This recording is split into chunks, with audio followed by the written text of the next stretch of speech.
hit like and subscribe. You're watching the Marc Lamont Hill official YouTube channel. Peace, family. It's your brother, Marc Lamont Hill. Welcome to Night School. Every night here on the Marc Lamont Hill official YouTube channel, we hold Night School, where I break down the most controversial subjects, the most contested topics, the most interesting debates going on in the world today. And tonight is no different. We got a lot of topics to cover. And I want to begin, first of all, by saying thank you. Everybody out there who's been watching the show, everybody who's been spreading the word about the show, you've been like evangelists for Night School. And I see the difference. People have been walking up to me on the street talking about they watch Night School. They love Night School, and I appreciate it. Also, people who have joined the channel as members, you've become monthly supporters of the channel. Thank you as well. I know the first 13 days of this month have been a little shaky in the sense that I've been very sick. I've been having these dental problems, but I got for like this month, I've been to the dentist like 6 days out of the 13 of this month. Today was another one, but I got the pain meds. I got all the things I need, and I'm feeling a lot better.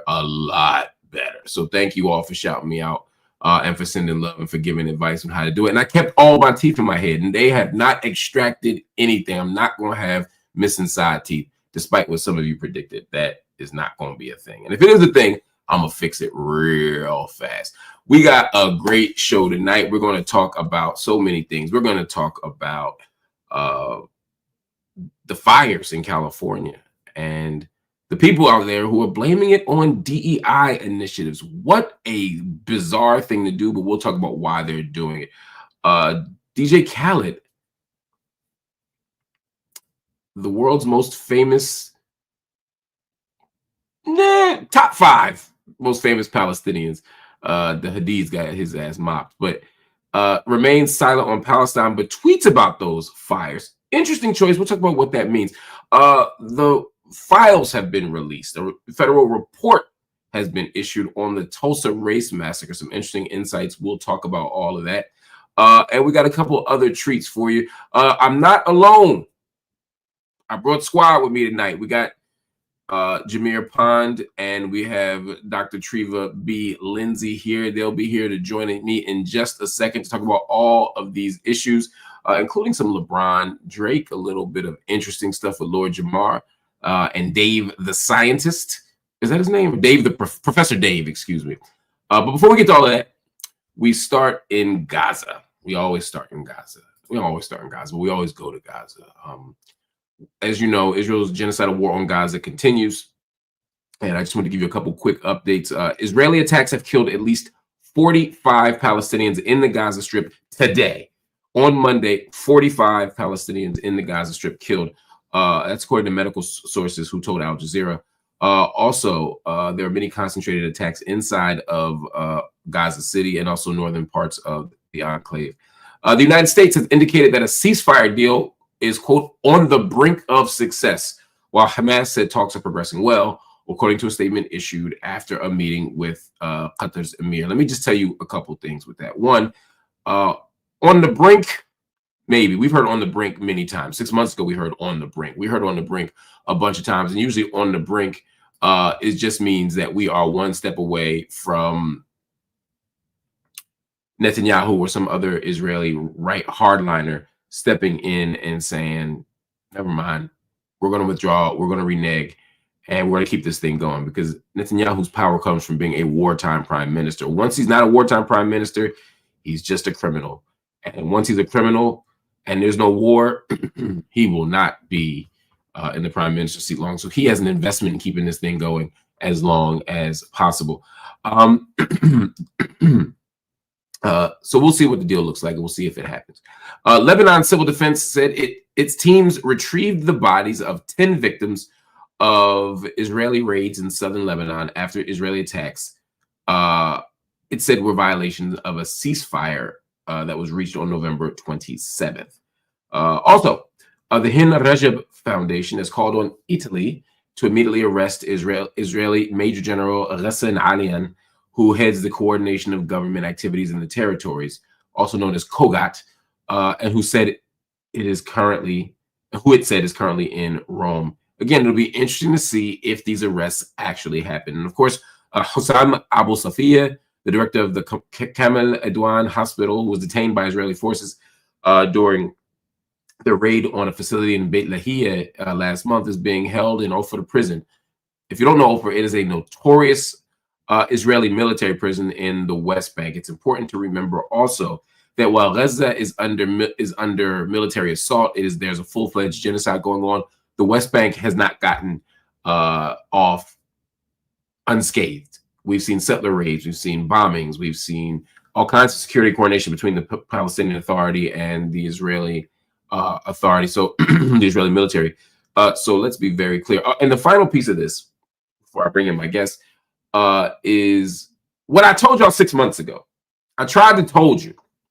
Remember when I said Netanyahu is going to make a deal? There will be a ceasefire deal, but he's going to make the deal to make it look like Donald Trump caused it. So he's not going to strike a ceasefire deal while Kamala Harris is running for president, because if that happens, then it's a win for Biden and Harris. What you do is you wait for Donald Trump to become the president.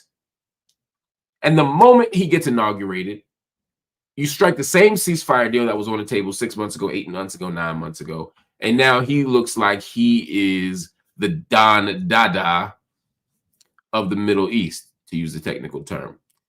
And that's what they're waiting for. That's what they're waiting for. I told you that 6 months ago. I told you that in the summer. I told you that after that. But that's what it is. Why would Bibi do that? Because Donald Trump's going to offer him a deal better than any deal he's ever gotten. He still has an investment in not relenting. But at some point, it got to end. At the end of the day got to end, said a wise philosopher. All right, y'all. That is the report from Gaza. While we're talking about Gaza, though, y'all know DJ Khaled. He raps, he dances, he produces. Nope, he does none of those things. I don't actually know what his talent is, but I do know that he's really famous. He puts out solid albums. He is a Palestinian-American, and he has yet to say a word, a mumbling word, about what's going on in Gaza. And you can say that's not his duty, fine. He tweeted words of love and comfort to the people of LA because of these fires. Now, again, that makes sense. He got a lot of friends in LA. I presume since his family's in Palestine, he might have some people out there too. But a lot of people said this is weird. This is eerie. This is calculated. This is cynical. This is cruel. All the stuff. I have my own thoughts on whether or not DJ Khaled should be saying something. DJ Khaled should be saying something. But it's not my business to say because I'm not Palestinian. So I'm not out here going to tell a Palestinian what they should be doing about Palestine. But it is weird.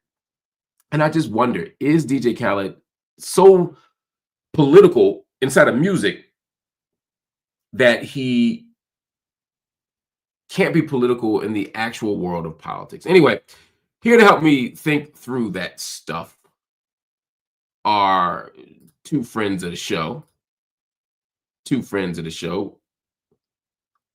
On my left on the screen, you know him. He's a content creator. He was a body double for Varnell Hill on that special episode of Martin. He is the HBCU's finest. He comes from the second oldest HBCU in America, Lincoln University, which was visited by Kwame Nkrumah and Albert Einstein. A brilliant institution, a wonderful institution. He is smart. He is funny. He is Jameer Pond. Greetings, sir. He doesn't know how to use unmute yet, so we'll go to our second guest. Joining us. Wait, I did. No, hey. I can't hear you. Joining us all the way from the mean streets of our nation's capital. That's where she's from. But now she resides where the money resides, in the Ohio State's Columbus, where she is a professor of women's and gender studies. Indeed. She is an authoress. Like She my yes.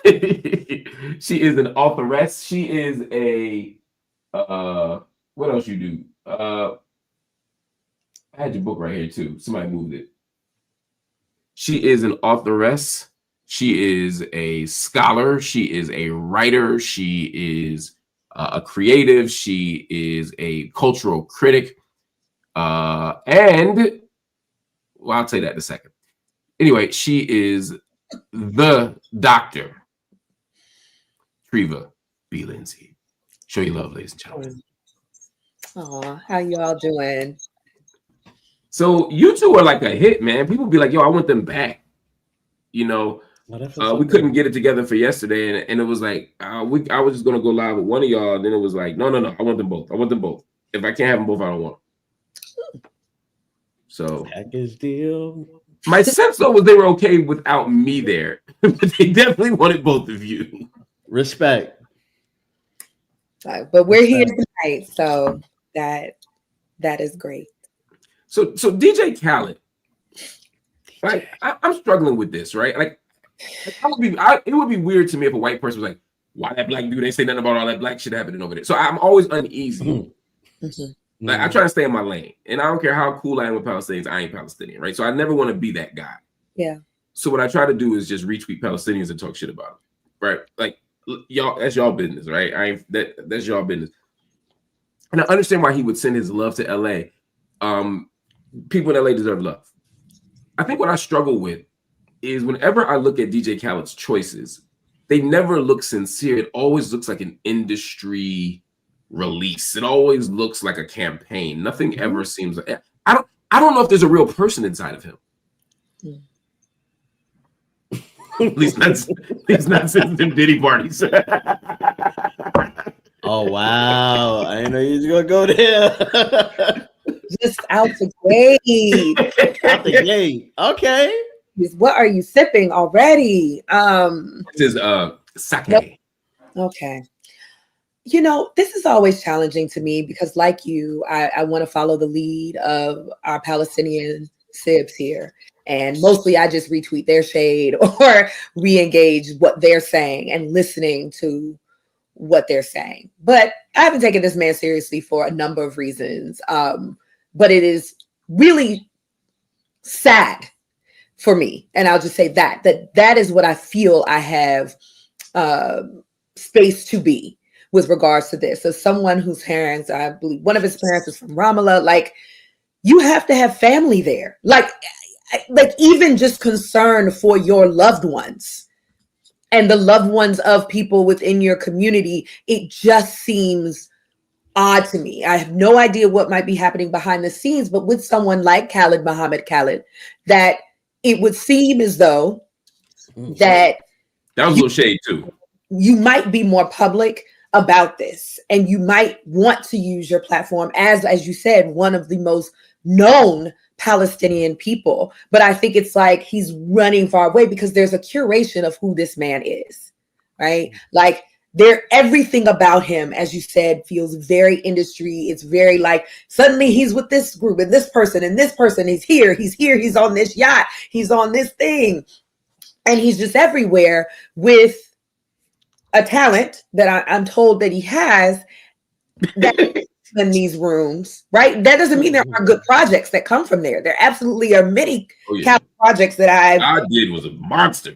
Right? Like, so this is not about that, but literally we're watching one of the greatest human atrocities of our lifetime.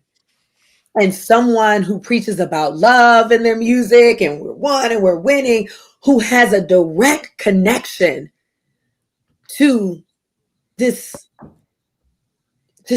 devastating turn, like at day after day of devastation and nothing. And the LA hit feels like I need to stay good with the industry. So here I am. And I'm sure he does actually feel sad for them, as we all should. It is devastating what is happening there. Mm-hmm. It is devastating when we're seeing people's homes burn down to the ground, legacies, generations, all of that, memories you can't get back, and people's lives have been lost. It is also harrowing to watch people burning alive on our timelines, which we've also seen in the context of Gaza. So it is very hard for me to reconcile a lot of people remaining silent in this moment. And suddenly this is selectively the thing that we can be outraged collectively about, but we can't be outraged about people being burned alive, about universities being destroyed, about ecocide, which undoubtedly has had an impact on what we're seeing across the world. Hell yeah. This is such an interesting moment, Jameer. For the last year, we've sort of seen what people are made of, right? Mm-hmm. There are people who have stood up and said, this thing is wrong, right? When it was George Floyd, it was a little bit easier, right? Mm-hmm. There was a way that everybody, because it was also popular to say it until it wasn't, right? But it was popular. Yeah. It wasn't popular to say abolish the police, but it was popular to say Black Lives Matter for like 2 weeks solid. Mm-hmm. You know what I mean? It was popular to say like this George, there were things that were popular and everybody jumped on it. Everybody they were racing to see who could be more progressive. Mm-hmm. This Palestine thing happens. And look, I understand that's not everybody's priority issue. I understand everybody doesn't know a lot about it. I get that. I'm not saying everybody needs to be going all Semper Fi for every issue. But it seemed like there were people who wanted to say something and didn't. And that's different, right? Celebrities text me and say, yo, I appreciate you saying that. That shit is wrong what's going on over there. I wish I could say something. That has happened to me. If it's happened once, it's happened 30 times. And sometimes it's politicians who tell me that. Sometimes it's actresses and actors who tell me that. Sometimes it's singers who tell me, and it's like, what are we talking? Even and now we got rappers, Jameer. Mm-hmm. What's the point of being a rapper if you can't say like shit like this? First of all, rapper is, I don't know, but a way stretch. But what I will say is that I think he chose capitalism. Look, this is the industry of show. This is show business. And DJ Khaled is a curator of said show. I think that he chose getting a bag over standing on a platform and saying that, which is again a reason why so many people hit you on the side. It's not like they don't want to be involved, I'm sure, but not everybody can make the sacrifice or afford the sacrifice that people like you have made, that people, and not many, let's just keep it a buck, not many people want to. Yeah, no, they definitely don't want to fall on that. Yeah, they don't want to because they know what that could mean financially for them, or like brand deals or all these things. And so people like DJ Khaled stay silent on issues like that. I really wish he would have said something, but I also did not expect DJ Khaled to stand on that. He's a slogan guy. We the best. He got deals. He's in movies. It seemed like a stretch. Yo, I've been in Miami. Closeness, but in my backsliding days, I've been to Miami and slide to the backside, outside, and seen Khaled, right? Mm-hmm. And it's all love. And I remember one time somebody walked up to him and was like, "Yo, can you say something on my Instagram?" He was like, "Yo, what's that? We the best." And he was like, "Yo, say free Palestine." It was a Palestinian. He was like, "Whoa, turn this shit off." He was like, "Turn this." Yeah. I'm not even joking. He was like, "Turn that off." Yeah. And at that point, I was like, "Okay, I see what type of time he on." He didn't even want it on a. It was I think it was a TikTok at the time. He was just like, yeah. It was wild. So I don't understand. Jameer, a music question for me. What is, because there are questions about what Khaled does. Now I understand the albums, he just EPs. He's basically just getting people together. He's just a people collector and he's putting these stuff out. I get it. I ain't mad at that. Like again, Hove's verse on God Did was legendary. I actually think like if you can put stuff together, not everybody can do that, right? Mm-hmm. But he ain't Quincy Jones. He ain't scoring this music. He ain't right. What is his talent? I think he falls in the line of like in the vein of Diddy and people who are vibe curators. And I'm not saying that they're the same person, but like they fall in the tent person. Of. I mean, I don't know their personal business, but like they're vibe curators. They go in, they know people, they have good relationships. They probably have he probably has a really good ear for music, and is able to assist, but I don't think I know he ain't touching records. That's what I know he ain't this. So I don't. But how do you get to become a vibe? This is what I'm saying. Like Diddy, I understood from a hustle, from an A&R, from a promoter standpoint. How do you get he was hustling. He's early. I mean, he's early in New Orleans, right? You got to remember, like New Orleans is where he's first, right, in his early life. That's where his family is settled, and so he is working with Birdman, Wayne, Lovato, like what?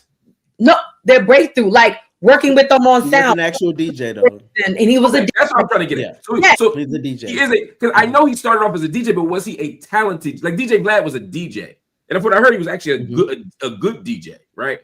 Like he was in radio stations. Like he was a host when he gets to Miami, like, doing the Loop show. Like when he gets there, like he really is somebody. He had a pirate DJ station. Like there's trajectory that he takes that is very like scrappy DJ coming up, moving through, making connections with artists early. And I think that goes to Jameer's earlier point about having that ear. Like, you know what artists are going to break from a city. Like certain people just have that kind of inclination. And then they build relationships. He does seem like a relationship builder. Like, he is. Like he creates a good time. I understand from the kind of cultural perspective the Diddy comparison, but I think that there's something very distinct because Diddy's almost feels more business. There is something about Khaled that is still grounded in music, like that is still grounded in like what he's hearing and the music he's hearing growing up, and you can hear that in there, which again goes back to our, bro, where you at on Palestine, because his parents, he's listening to Arabic music, he's listening to that, and that informs a lot of his kind of earlier work, especially. Okay, fair enough. I asked that I wanted to know. Before we do anything else, and we got a lot of other stories for y'all. If you're just tuning in, I know some of y'all jumping on. We're still going to talk Drake and LeBron. We're going to get there in just a second. I also want to talk about Lord Jamar. World? I'm sorry? Is everyone French in your world? Like everybody's name? Yo, everybody. His name is LeBron. It is not that man's name. His name is LeBron, and Jameer's name is Pond. I didn't name Jameer Pond. And your name is Marc Lamont. Now that's just hurtful. That's just hurtful. You don't like it when it's done to you. Yeah. To you. So that brings me to my next topic. It is, before we go any further, the Founders Day for Delta Sigma Theta Sorority Incorporated. Happy Founders Day to you, Dr. Lindsey, and happy Founders Day. And if I remember correctly, or if I can do math, this is the one. Oh God, don't do that. 100 and carry the one and 12. The 100. Yes. I had a note. I wrote room 112 in my note. Carried it too. Yes. It is the 112th Founders Day of Delta Sigma Theta Sorority Incorporated. And so I want to send a shout out to all the wonderful, beautiful, brilliant, extraordinary, world-changing women of Delta Sigma Theta. Dr. Lindsey, what does Founders Day mean to you? Wow. Founders Day is so special. I'm so excited because I actually got to be home with my mom, who's also a Delta deer, 50. Ooh, now she's 50. This will be her 54th year this year. Oh, wow. So it is to me a commitment and it is a charge. This year, our kind of theme for Founders Day is forward with fortitude. And I think we're going to need a tremendous amount of that going into the days that we're heading into. We're just in day 13 of our 14-day trial period of 2025, and I already want to return to sender. I think we want to retribe not feeling this trial. But I think of our illustrious 22 founders and what they were up against. And I think of them and their first public act of marching in the Women's Suffrage March, just a couple months after being founded at Howard University and being spat on, being targeted, being derided, being dismissed by their white women allies, allegedly in the suffrage movement, being told to march in the back. And so I think of that when I think about our history emerging out of protest, out of countering, out of resistance, out of demanding space and claiming voice. And I am hopeful that alongside my 300,000 plus soars around the world, that we remain committed to that legacy in this moment, that we remain committed to fortitude and being on the front lines, never the sidelines, right? To be devastating in every way, but especially for social justice. I gotta say, of all the groups, you know, and I've been fortunate to have bonds with all of the Divine Nine sororities, including SG Row. And what?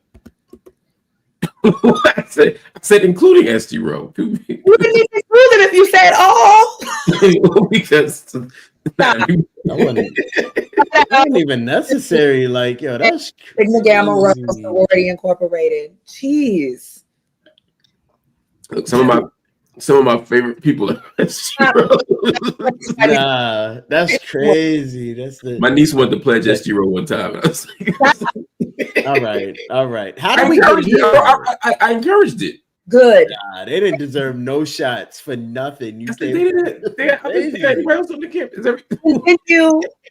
What about the Indiana love? Remember that? Yeah, that's the thing.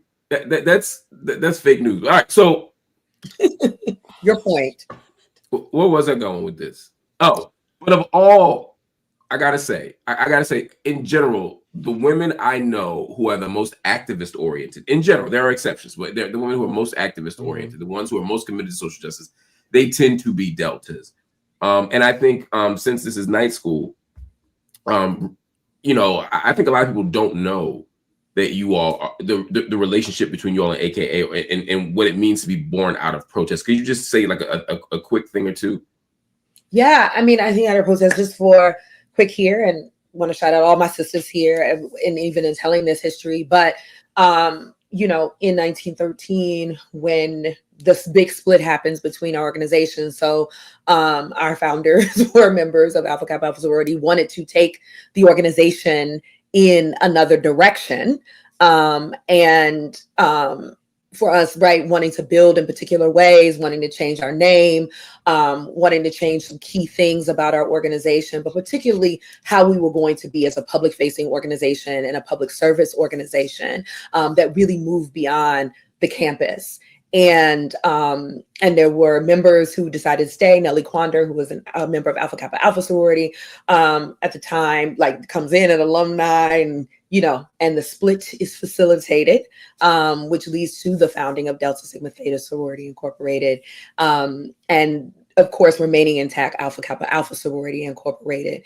And so immediately, one of our first acts is to petition to become a part of this suffrage march that is being held in Washington, D.C., right? That's something that we immediately want to be a part of. And subsequently, there are many sorors who have been a part of various organizations over the years. That is a part of our DNA. And so it's really important in this moment. And I see someone saying RIP Nikki Giovanni. Yes. Another one of our vibrant, very proud sorors, now ancestor sorors. I think it's really important to talk about that, which doesn't mean these other organizations do not have histories and legacies of incredible activism as well. But ours is within the organization that we were in, deciding to establish an organization that would have this firm commitment to sisterhood as well as service to the world. And what service means. I know a lot of our organizations get a rap for being elitist, bourgeois, exclusionary, out of touch, obsessed with respectability politics and all the like. And I'm not here to defend them. That's not true in many ways. And absolutely, you can find that if you're looking for that. You can also find members, I think, of all of our organizations who are deeply committed to the principles that our organizations were founded upon. And we're always trying to push our organizations to be better. a proud Delta because I believe it's an organization that we can continue to push to do incredible work around housing, around HIV/AIDS, around voting rights, around LGBTQ plus rights, around abortion rights. These are all things that in recent years, especially, we've become more visibly engaged with. And I think it's really important that that fortitude that we talk about, which is so key to our core value, is about standing on our business. And that business is protest business. That business is organizing business. That business is serving Black communities. That is about uplifting, and not in this way that I'm over here and you're down here and I'm coming to pull you, but uplifting and saying we win when we care for one another, right? When we show up for one another, that I am not okay if you're not okay. And that's what our process is supposed to produce for us. That's what our pledge processes, our bonds that are fortified like that. And I got to see that in my mother. I got to see that as she was first generation college. I got to see that in so many ways in Deltas in my life. And it was an honor to become a part of that organization 22 years ago this year, and my 22 year. So it's even when I'm critical, even when I feel like we're going bougie or respectable or whatever, I see space to push, and I always have found community with sources like Charlene Carruthers, really dynamic. Check out her book, Abolitionist, Black Feminist, Abolitionist Activist. Jessica Marie Johnson, another dynamic Black digital activist. So there's so many. My favorite historians, Eula Taylor, amazing Black feminist historian. Tara Hunter, another Black feminist historian, who's also a Delta. We're everywhere. And one of my favorites, Fannie Lou Hamer. Like, the legacy is really incredible. And y'all the legends, man. The radical tradition within Delta. There are many traditions within all of our organizations, and I really want to move forward in that radical tradition that was transformative of an organization on a college campus, and can be transformative in places all across the world. And I remain hopeful that Delta is a place where we can be agents of change. I love it. I love it. I love it. Once again, powerful thing. That was powerful shit. Yeah. Wish I could pledge. I was about to go. I swear, I'm like, happy belated Founders Day publicly. Yes. Oh, yes. Happy Founders Day to the men of Kappa Alpha Psi Fraternity Incorporated. Yes. And we just also missed wonderful men of Phi Beta Sigma as well. Yeah, that's right. So shout out to my dear mentor, Mark Anthony Neal, who is a Sigma, as well as Al Sharpton and Bill Clinton, the other members. But those are Blair Underwood. I love Blair. That's my homie. I'm supposed to go to Blair, and I are supposed to go to dinner. I need to. Why is that? Dr. Lindsey. Well, she stopped being Dr. Lindsey for a minute when you said, I said Blair Underwood. She just went full bird. It is Founders Day. She just went Mars Day. Okay. Wow, Blair Underwood? Okay, really? Is that surprising? No, Blair Underwood. Let me tell you something. Blair Underwood is so damn handsome. So my first day of doing television, my first two interviews, I was already feeling uneasy. My first two interviews, swear to God, were with Blair Underwood and Boris Kodjoe. Oh. And it started with Boris. First of all, he's like a foot taller than me. So it looked like I was meeting my dad for the first time. Yo, and then it went to Blair Underwood. Your daddy is mad funny. What? Yo. Which show was this? Is there an archival? You don't worry about the archive. The archive is violent. Don't worry about it. I'm a historian. Yeah. Archive. I did a third one I did with Cedric the Entertainer, and a fourth one actually with Anthony Anderson. So what I'll do is I'll send you the third and the fourth, because I think that's what those are better interviews. It kind of balances it out. It does. But they were all, they're all so talented and good dudes. I love all of them. And funny. Like there's a lot there. So that's what Lindsey with the first 2 tapes. Right. I think Cedric is handsome, but that's a he is handsome, man, and he's a captain. You know what I mean? Shout out to my frat brother Cedric. That's my man from Beta Nu. But it's interesting because I just remember that day being so weird. I was so nervous because I had never hosted before. I had been like a commentator on Fox News, but I never hosted anything before. And then I was supposed to play tennis with Blair Underwood. I mean, with Boris Kodjoe, who apparently plays tennis really well. Yes. I don't play tennis. You play basketball, right? That's racist. You play basketball. Do you play basketball? That doesn't make it not racist. Do you? That's I play basketball. Who knows you brag about playing basketball? A person who knows you and a person who heard you brag about basketball. No, that was one of them. Kobe, you shoot dice, don't you? You're in the corner playing ghetto games, aren't you? That was one of them. No, it is not ghetto games. It felt racial. So I'm not playing tennis with this dude so he could make me look ridiculous. I already look ridiculous. And I had flown, I don't even know, we're like in LA or Florida, somewhere for the golf and tennis challenge. And then Blair comes out. And again, so I took pictures of all these events because it was like my first day on set. I sent them home, I sent them off. And my brother calls me and says, you know, you really shouldn't interview Blair Underwood again. He makes you look like a troll.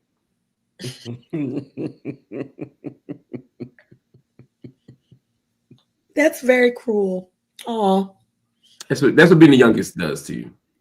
That's really awful. Could you understand it though? Could you? Oh my God! I looked. Okay. Yeah. No, I didn't look like I should be interviewing anybody when I was standing next to him. Yeah, I'm just like, there are certain women I'm never going to interview or like want to be on a thing. Like if you called and like, you know, this person's going to be on the other side instead of this wonderful Jameer Pond, as you say, and I'd be like, let's not do that. Like who?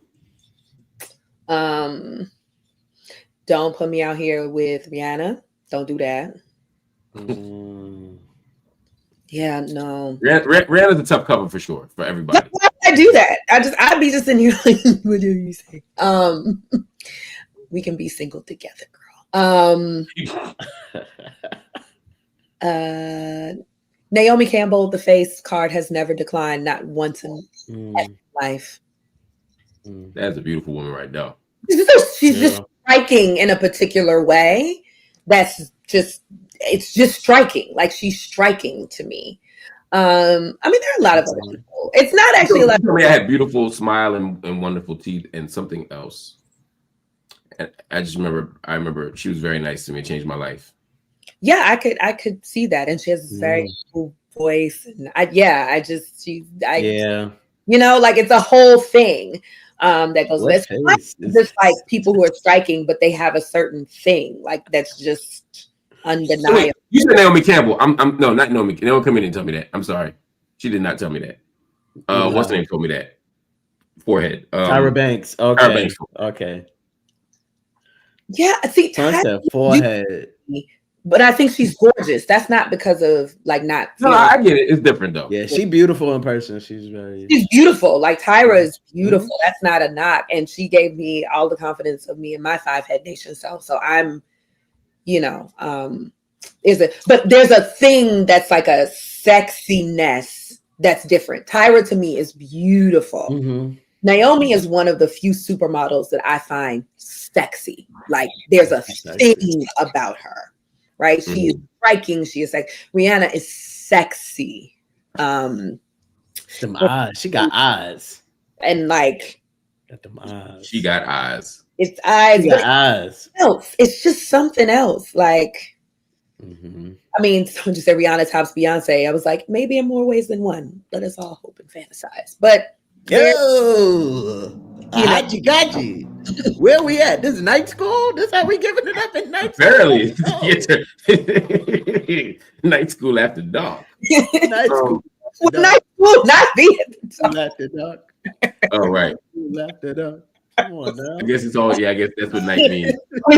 Dark, but I appreciate the Blair Underwood. Yeah, I hear you. It's not that Tyra's not sexy, but there is a thing. There's a difference between sexy and then there are people who just have a thing that And some people have a thing that isn't easily. Yes. It's that je ne sais quoi again. You know, it's like, yes, you can't pin it down. It just is. Like, it might even be someone who I'm not necessarily conventionally attractive or like I'm attracted to, but it's undeniable that they have that thing. That thing. mm-hmm. Some Make people give me le business. that's not all of what I said. He's But so French from like out of nowhere. Like I'm thirsty now. Look, whatever. Yes, and yes. And Naomi can walk. Oh, my other model bay is Takara Jones from. Okay, so I was about to say you can't leave out. She is. You saw her 85 self. She was. Takara is wonderful. Gorgeous. I was always obviously Eva, but a Yaya. Yaya did it for me. Yaya's gorgeous. Yeah. Yaya. Gorgeous too. Just like just ate. Yaya's mother is like stop. Yo. Oh my God. I'm sorry. We gotta move on. I don't want to be objective. I don't want people to feel like I'm objectifying Oh, people. Jodie Smith. Okay, yes. Woo! Jodie Smith was doing something yesterday. She was on what's the show where they give you a walk on? She can sing. She's from Chicago. What's the show? Jennifer Hudson. Jennifer Hudson, yes. Yeah. They give you a walk on. She's from Chicago. Yo, I'm old. My Lord. All right. Moving on. Moving on. I'm sure people came to hear us talk about serious things, or at least not these kinds of things. So I was on the internet. Oh God. Which is mistake number one. Understood. And when I went on the internet, I couldn't help but notice how many TikTok videos, how many clips, how many talking points, how many just regular old white people were blaming the California fires, the tragic California fires, on wokeness and on DEI. They are literally saying that because the fire department said that they were going to prioritize, and they made a priority of DEI initiatives in the last year or two, and because the police chief was a DEI hire, help me understand what makes her DEI hire other than the fact that she's a lesbian, right?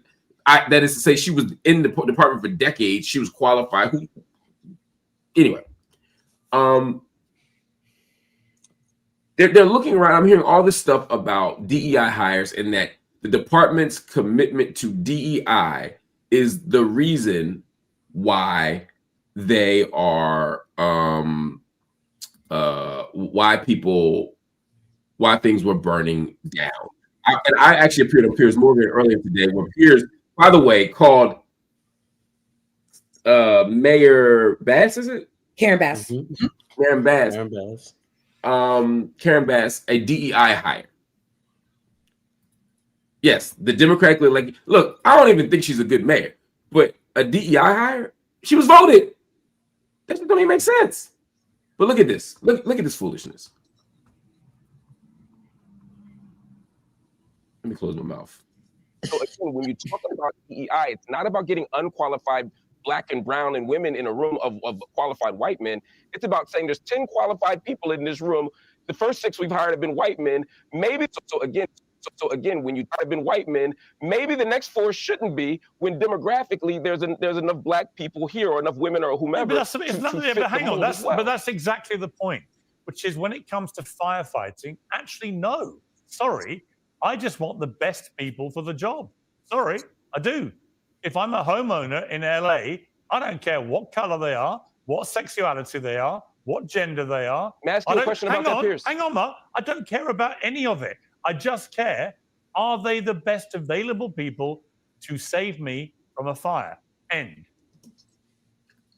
Piers, who loves, I mean, he must have like a straw diet. He'd be tearing up the straw man, is arguing that he just wants a qualified firefighter. And the question I was going to ask him, of course, was, do you think there are any qualified Black people or gay people or brown people on the force?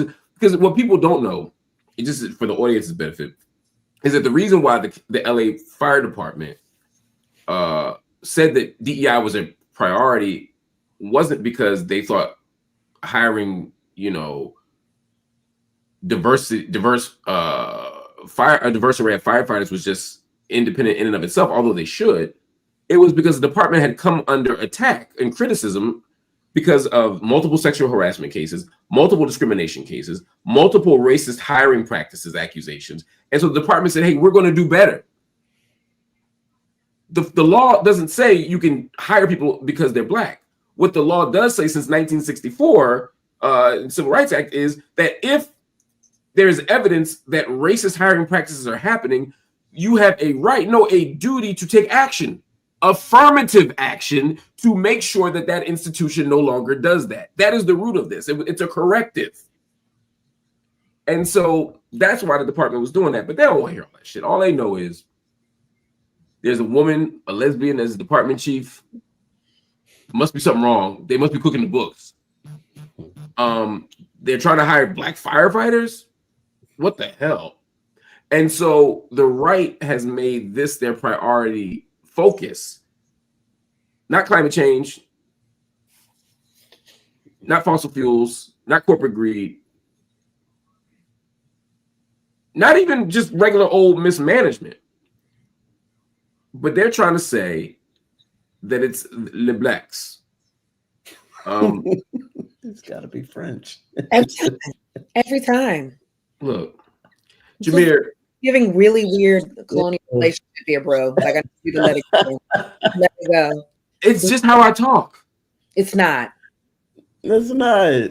Yes, Mark. You can't have two people on here who actually know you and then be like, this is how I talk. Look, y'all don't know what I be doing at 10 o'clock at night. This is when I go French. I don't even want to continue with that. Just please, let's move forward. Jameer, let me take a step back, Jameer. You were in LA. Yeah. In fact, when we last spoke prior to the new year, you were going to spend some time in LA. You were going to actually travel to LA for a little bit. I even gave you a good taco spot. I don't share my taco spots. You did. And I called you I got concerned because I knew you were in LA and then these fires broke out. And so I called you and you were at Jersey Mike's. I was back in like, they got a Jersey Mike's in LA.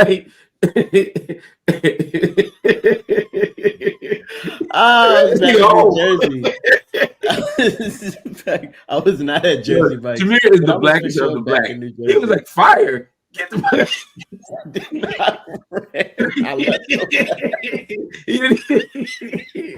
I left so fast. I left fast. Yeah. I was there for about 36 hours.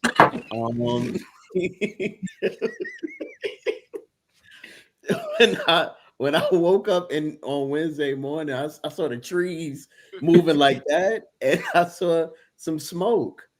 And it was like black and orange, and the windstorms have been going on, and so on Tuesday there was like 2 fires happening, and then by Wednesday, by the time I got home, it was like 6. So like it's my first kind of wildfire experience. I did not want to take chances. I had just gotten to LA, and so I took it seriously. I just drove. I was like, look, I could be mad or angry when I'm home.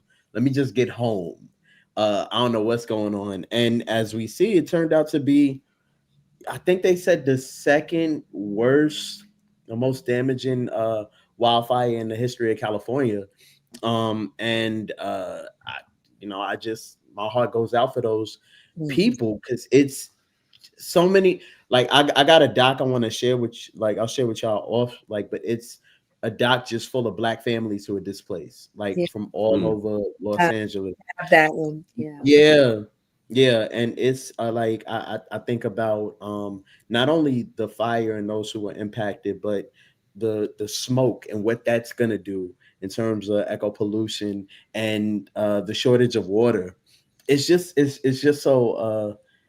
It was unreal. It was apocalyptic, and I know that has been throughout the news circulating in terms of the view and everything. But that's what it really was. Like it was like it was like the apocalypse.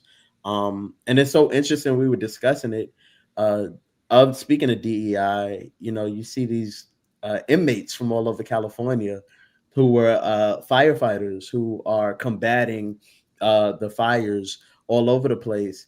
And I saw so many posts about thank you to like our firefighters, thank you to our firefighters. And, these people, I think some firefighters making like $7,000 per day to combat these fires. And these incarcerated firefighters essentially are struggling to make $5 an hour for compensation. $5 a week, yeah.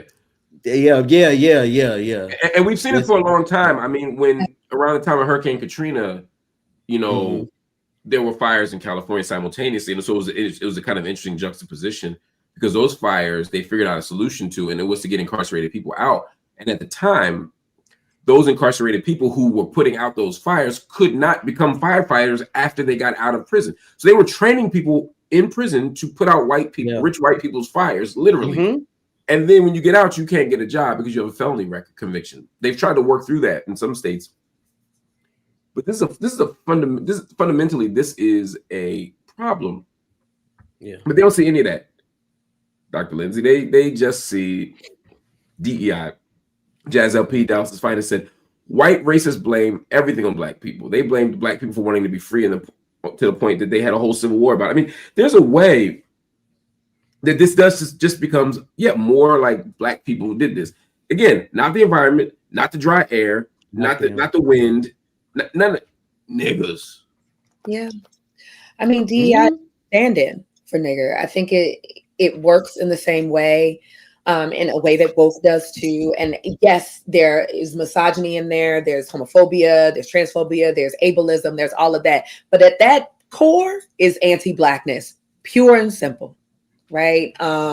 It is that good, just U.S. distinct form of anti-blackness, though we know it's right that we can do this. So it's why you hear these arguments about DEI is why we're in where we're in. It's why you get a story about looting that's really people helping a person get stuff out of the house that the homeowner had asked them to do. And there's this whole criminalizing thing that happens almost immediately.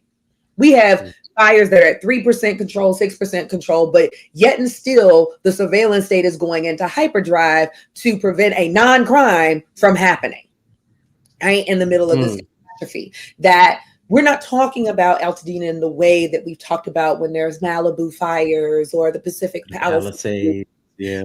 Talking Altadena is so many Black families who came out to California. And I know we don't often think about California in terms of migration and Black life in this country, but it's such an important place. It's not a coincidence that so many Black radical movements emerge on the West Coast. That's not coincidental that happens. And you have that with families who are there, who have been there for generations, who passed down that house to family members. I have a friend from college, her family lost their house in Altadena as a result of fires. They had been there for generations. And so it is that thing. And then also knowing that those incarcerated firefighters, though we know there are now some opportunities for them that might happen after incarceration, different states, again, like you said, different things are happening. We know who our incarcerated population is, right? We know the demographics of that. Certainly, there's a lot of affirmative actions, and by affirmative, like the affirmation of white supremacy, that land a lot of Black and Latino men, in particular, in the California prison system. So we can also look at the demographics of those folks and the lingering after effects of those fighting the fires and those who are surviving at the perimeters of them. We are going to see all kinds of respiratory illnesses. And keep in mind, we are just 5 years out of a pandemic, right? Yeah. Into a pandemic, in which the respiratory system of millions of people have been ravaged. and now who are contending with the aftermath of one of the worst fires in U.S. history, and certainly the worst in LA history. And it is galling that we have to even spend time and energy talking about and saying, this is not about DEI, right? We are put on the defensive to do and expend energy doing this other work when people are losing their lives and livelihoods. It's absurd. Yeah. Of the fatality. There's a P writes in one more time. It says Mexico firefighters came to help LA. Too, they said they don't have borders. Now, isn't that ironic? That now all of a sudden we're borderless. You know what I mean? When it's time to exploit Mexican farmers, or when it's time to police the border, criminalize the border, suddenly they're putting moats and fences and walls, and But when it's time to put out these fires, come on in. And we saw, of course, South African. We need you. We saw South Africa show up big. South Africa's been shout out to South Africa, man. I mean, South Africa got its post-apartheid shit with it too. But South Africa has shown up in very interesting ways in the last year. I'm thinking specifically about it making the case to the ICC, or the what's the International Court of ICJ, excuse me, against Israeli apartheid, against Israeli genocide, and then on top of that, acts like this, I think, are pretty extraordinary. And so I like the way they're showing up. This video has been going around pretty virally. It's actually an older video. Yeah, I don't think it's actually from the current moment, but this video has been going around of sort of South Africans in the airport. I think at the time they were going to combat the wildfires in Canada. But they showed up again. They showed up. South African firefighters. They're in the airport, and they're showing their love. They're showing their solidarity with people who are struggling.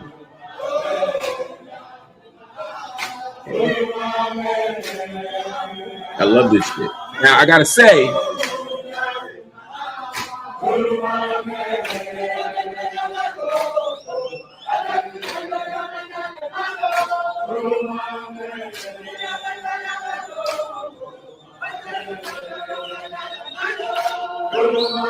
And I gotta say, if my house were on fire, I might be like, if you don't get your asses on that connector.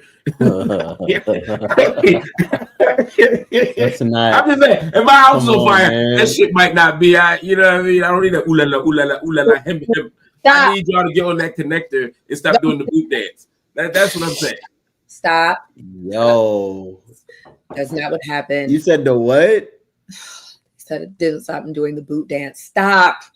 Wow, you just God. Unity terrible, but they were clearly waiting on the plane to come. It was clearly charter.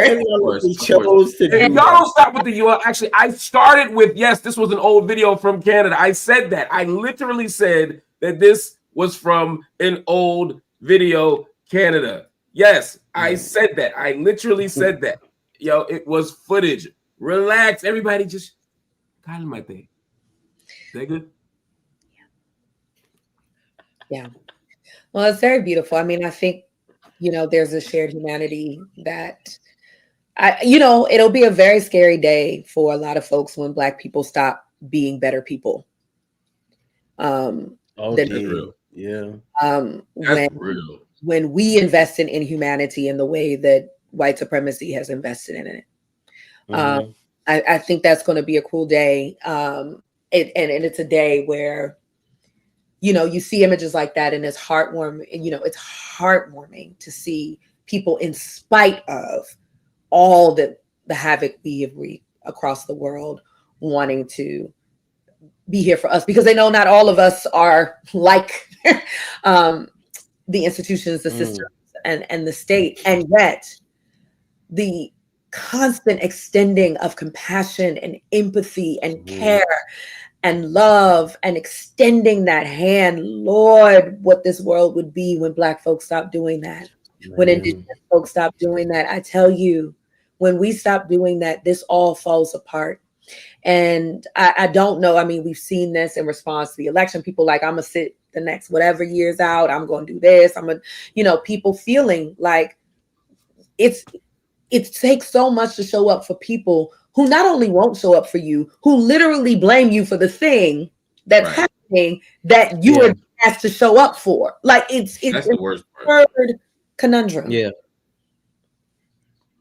Yeah. That's a solid point. Jameer, I know you didn't see much. You got on that midnight train to Georgia, but LA proved. I learned what I needed to learn. I wasn't playing. Couldn't make it. I wasn't playing.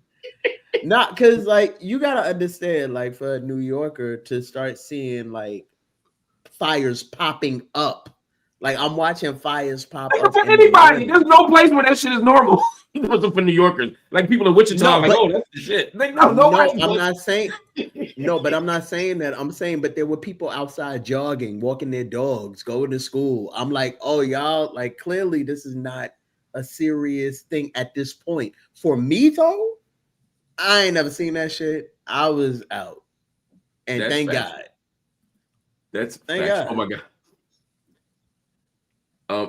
Somebody said Malcolm. Oh, so I said Malcolm and Umar have been trying to take. So Malcolm and Umar are the characters in a children's book called "Stay Away from Sneaky Snow Bunnies."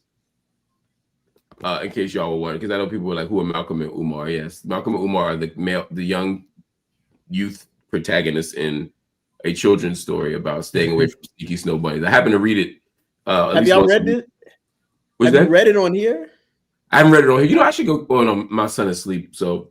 But otherwise, I'd go up and get it and read it. It's a fascinating book. You should do a good night book, like not now, but you should do a good night reading of Stay Away from Sneaky Snow Bunnies. Yo, the book is fascinating. I ain't gonna hold you. The book is the book is fascinating. I read it to my son because it's like there's I do. You think I'm joking? No, I know. I saw the picture. Yo, because it's sneaky snow bunnies, right? It's like Malcolm, these two little black boys, they're out, and the mom is like, you can go play outside, but just stay away from the snow bunnies. But these little boys go out and they don't listen to mom, and they end up playing with these little snow bunnies. Before you know it, more snow bunnies come. Before you know it, all their money's gone. All the stuff that was in their pockets are gone.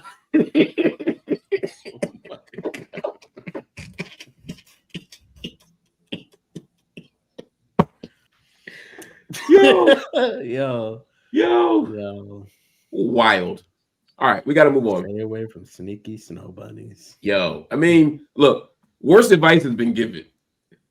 That's all I'm saying.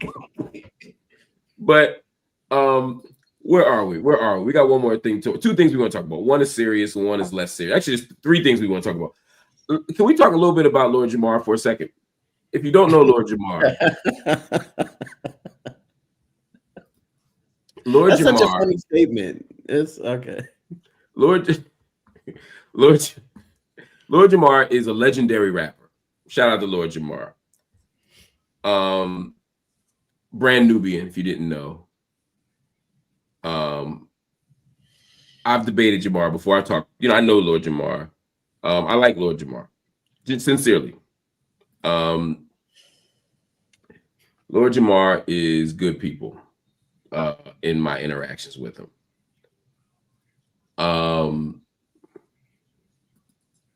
But he's got some quirks. Me and him went at it on Piers Morgan a couple months ago when he was saying that Kamala Harris wasn't qualified to run a Dunkin' Donuts. Again, I'm not a Kamala person. I'm a Green Party member. Plenty of things to criticize Kamala Harris for. However, saying that somebody who was an attorney general, even if you think that's the cops, it is, but it's a qualification to run an empire. She was a U.S. senator. She's the fucking vice president right now. By definition, she's qualified to be president. So when you say she's not qualified, that to me says more about your politics and your worldview than it does her. So me and Jamar went back and forth about that. He's a Trumper, you know. Him and Fat Joe went at it. We can get that another time about hip hop and the origins of hip hop and whether Latinos were involved in the formation of hip hop. I don't know where these new stories is coming from. I don't know where this stuff is coming from. I agree, Sky. Lord Jamar. Not the Lord. But apparently he's not qualified also to be a scientist because Lord Jamar also is a flat earther. And when people used to say this person's a flat earther, I used to think that was like a diss. Like calling somebody a knuckle dragger. You know what I mean? Or God damn. You never heard that before? Nah, I have. That's it's like it's crazy. But Lord Jamar literally thinks that the world is flat, like the actual Earth, the thing that spins. He thinks is flat, like he thinks this is Earth, and I don't know what to do with that. So he goes on Godfrey. Shout out to Godfrey. He goes on Godfrey's podcast, and so it's like Godfrey, him, and somebody else. And they spend like a good hour where he's breaking down why the Earth is flat. And no offense to them, but like they're not going to win no thinking contest, right? So when he tells them that the Earth is flat, they don't think the Earth is flat, but they don't have the language to sort of fight back, right? It's like I don't have the language to explain a whole bunch of shit. You know what I'm saying? Because I'm not a scientist. I don't know anything about science, so I can't really describe some shit. But you can't just tell me something that ain't true. Like I know that like it rains. I know the sky is blue. And if you tell me the sky is purple, you can do a lot of yapping. But I'm probably still not gonna believe the earth is the sky is purple. You know what I'm saying? But I can't explain it. Well, anyway, he tries to explain why the earth is flat because he's breaking down the science. And the science sounds good until a scientist shows up. So there's a guy. He has his own YouTube channel. I know everybody does. It's like not saying much these days, but he has a big one. 3 million followers. He's a serious guy, very smart. He's a literal scientist. And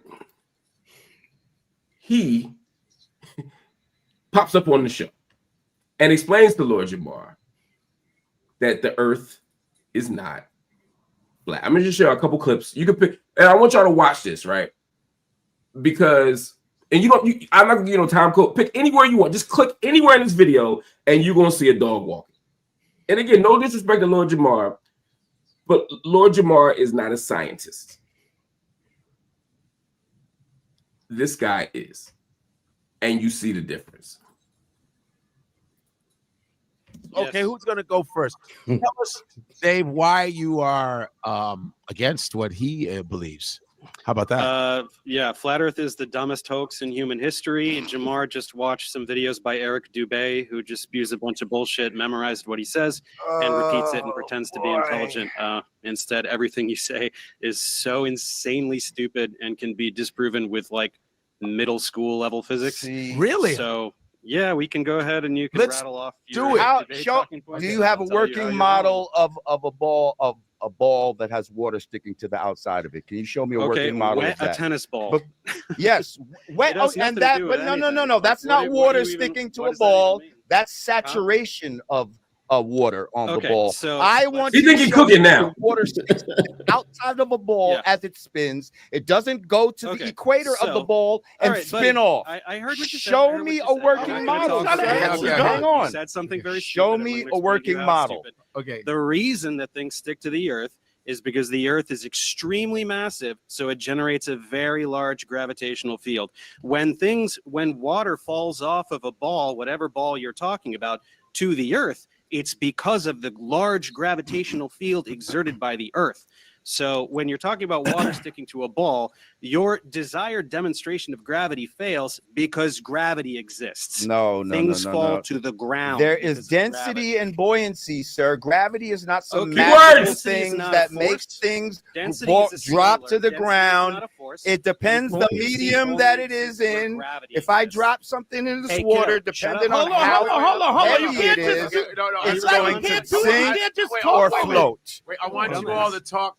But this is awkward too because these guys brought the scientists on, like Jamar was going to handle the science. It's like bring your cousin to come fight somebody for you, and you realize your cousin can't fight.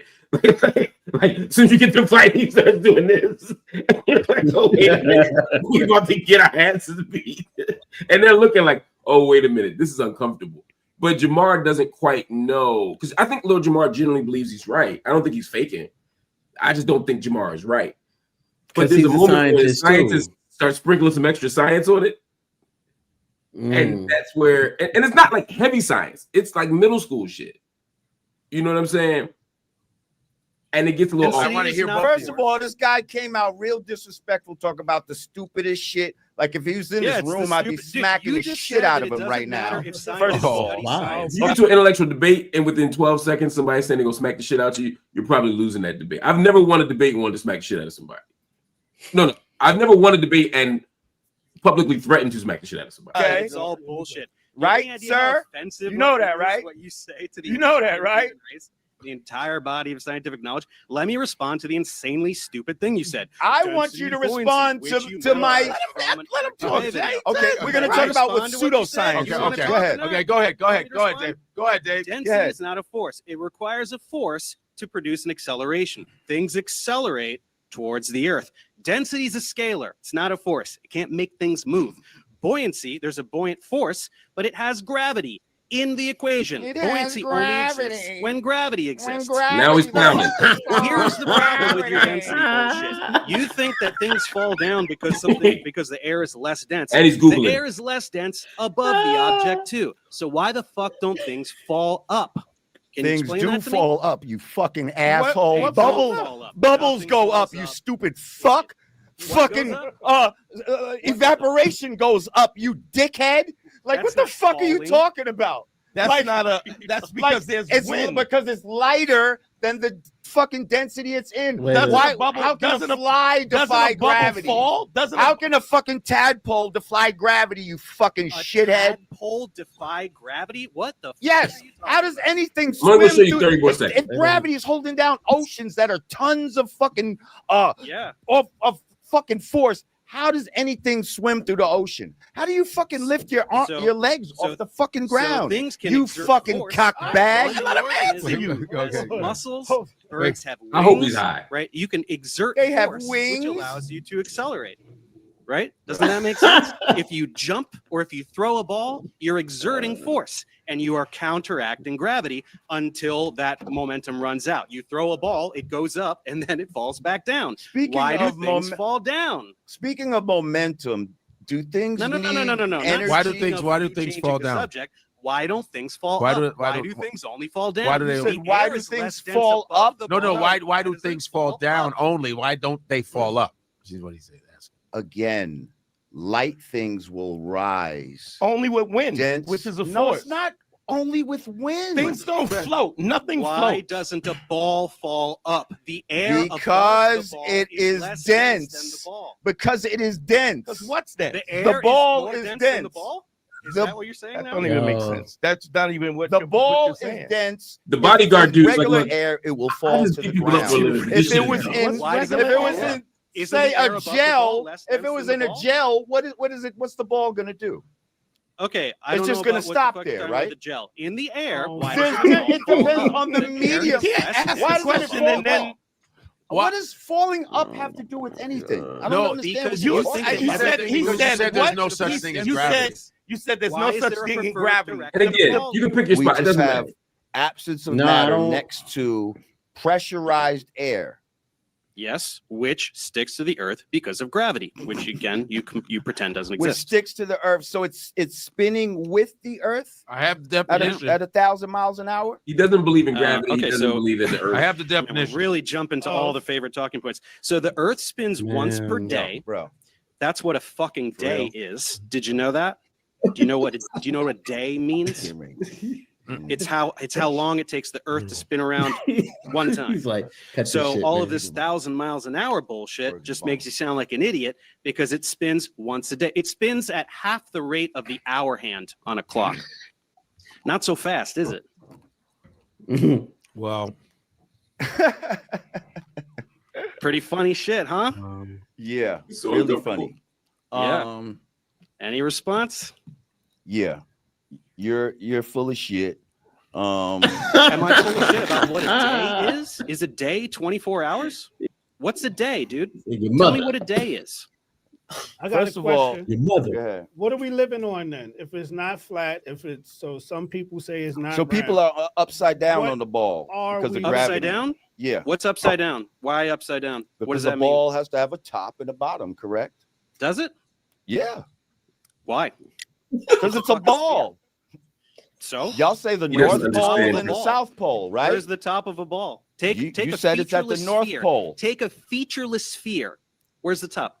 It's not featureless. Y'all say the North Pole, but you said the South ball. Pole. You didn't say the Earth. You said a ball. Okay, that's so what y'all saying. Man. We're on a ball. You said we live on the outside of a ball. So Dave is so Earth, you're designating the North Pole as the top and the South Pole as the bottom. That's fine. So now how do we orient ourselves down? Where is down to us? Where's down? This is why. What do you mean? Where's? I'm gonna pause it. Y'all get. He breaks down to the guy like down is relative to your perspective, i.e., if you're here, this is down, and if you're here, then this is down because it's your perspective, and it's not that like somebody's hanging off the earth, dangling, like holding on, like he doesn't understand how gravity works, and it's okay. Like Jamar has a right to not believe in gravity or science or dinosaurs or whatever the fuck. People have all kinds of things they don't believe in. I'm not saying he doesn't believe in dinosaurs. There are other people who don't. But this is the internet in a nutshell. This is the internet in a nutshell.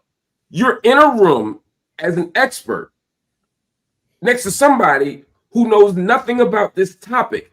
And in 180 characters, y'all are the same. But rarely do you get the opportunity to sit with that person and just intellectually beat the shit out. There was a moment in the interview where he was talking about things existing in a vacuum, and he was like, and he was like, but in Jamar's like, yeah, and the vacuum sucks things. He's like, no, that's not what a vacuum means. It's not like a house vacuum. It doesn't suck things. I mean, but and what's funny is the guy is also a bit of a dick. You know what I mean? So, but you kind of need that for somebody who is also being recalcitrant. So I don't even know if I got a question for y'all. I just found this to be the most. I was watching this at 3 a.m. yesterday, and why are you doing this to yourself? I couldn't sleep. I was writing I was doing all-nighter writing, and I needed a break, and it popped up on my timeline. And once I started watching, I couldn't stop, and it was like a fight. You know what I mean? That they should have stopped. You know what I'm saying? It was like watching that last Easy to Block Captain joint. I was like, ooh. It's like, but I just kept going around 2. I was like, please stop. This, you know what? People are saying, Adrian said, Dr. Lindsay's face is how we all feel. A few people have said that. When you watch something like that, what's your initial thought? That's the dumbest shit I've seen in a very long time. It was so dumb, and I feel dumber having watched it. Because it's angry and mean and all of that, like that shit happens, but and it is a ridiculous proposition as this man is trying to explain this. And he came in hot. Like, I don't want to pretend that scientists did not. He came in swinging. That's what I'm saying. Jamar didn't start this, didn't escalate the smoke. Spicy, but I do feel like the way that he was responding, like he had no response to any of the actual arguments that were being made, any of the actual, points that were being made. But it shows, like you said, where we are right now, where you can be an expert, have studied a thing, know a thing, deeply, deeply invested in this thing, do this for a living. And someone who watched several hours on YouTube on a thing by someone else who's read someone else's notes and watched other YouTube videos, explain that thing, think that you are the same in terms of your knowledge about a thing. Yes. This is not about, when we say democratizing knowledge, this is not what the fuck we mean, right? This is not saying that people don't get to be experts and people don't get to have a certain knowledge, and I can respect the knowledge that you have. I'm not sure what the fuck his is. Y'all can like him. I don't. I find him to be a terrible human being. But I find that in this moment, it is representative of where we are. That is what it feels like, not just in the internet. I experienced this in classrooms with students who don't know. You're saying as a professor, you have students who like don't respect your expertise? There will actually and really push against this because we don't have a value of expertise, of deep study, and also how to critically think. So the sadness I feel is that so many people don't know how to look at information, and you can look at information and be like, oh, maybe I was wrong. And that's okay too. Yeah. Get new information. I don't know why gravity's new information to you, but you're sitting in a chair right now. Yay, gravity. Like, there are things that I think that is a reflective collectively. And then I think there are things that are very specific to the kind of hate mongering, disrespect, this kind of, I want to be better than you, so I'm going to disrespect you and invest in these opinions in this way, that I think is also happening here. And I like spicy science. So we need more of that, breaking that down and explaining in very clear terms. I learned a lot. I took I got a D in biology my freshman year. I failed chemistry my sophomore year. I got a D in physics my junior year. I failed algebra. So among other courses. So this ain't my wheelhouse. But it's, remember the 5%ers? It just make me like, because like the nation of God and Earth. The flat earthers. You know what I'm saying? Like, they really, I know, a lot of them have built themselves as scientists, and it's just so peace to the gods. Peace to the gods. The nation of gods and earth. No disrespect. But like, it's just it's so interesting to see like the flat earth conversation just in general. I know we was talking like off show about it, and I still don't understand why this is even like such a hostile back and forth. Like, round earth, flat earth. I never knew the origin of why people like got so hostile about it. I think it's a dumb conversation. Like, either way, I don't get a round earth check. I don't get a round earth check though. Like, when I open my mail every month, I don't get a flat earth check. How is this transforming my life? Like, but to see somebody like Lord Jamar, he's not a scientist. He's a rapper from the 80s and 90s. No disrespect to Lord Jamar, but like, to even go up there and to be like, I'm gonna combat a scientist over like flat earth or round earth, it's like, it's audacious. I think that's, and just like, you spent an hour and a half debating with this man who like studied this for real, and you breaking down mathematics again. Shout out to the gods, like much up, but like, what are we really doing here? That's why I was like, and I want to be clear, this ain't a problem with the nation of gods and earths, because anybody who ever studied anybody who ever studied 120, the first thing you get from 120 is actual facts. You find out that the total area and land of the planet Earth is 196,940,000 square miles. The next lesson you get is that the circumference of the Earth is 24,896 miles. You understand? The circumference. Circle.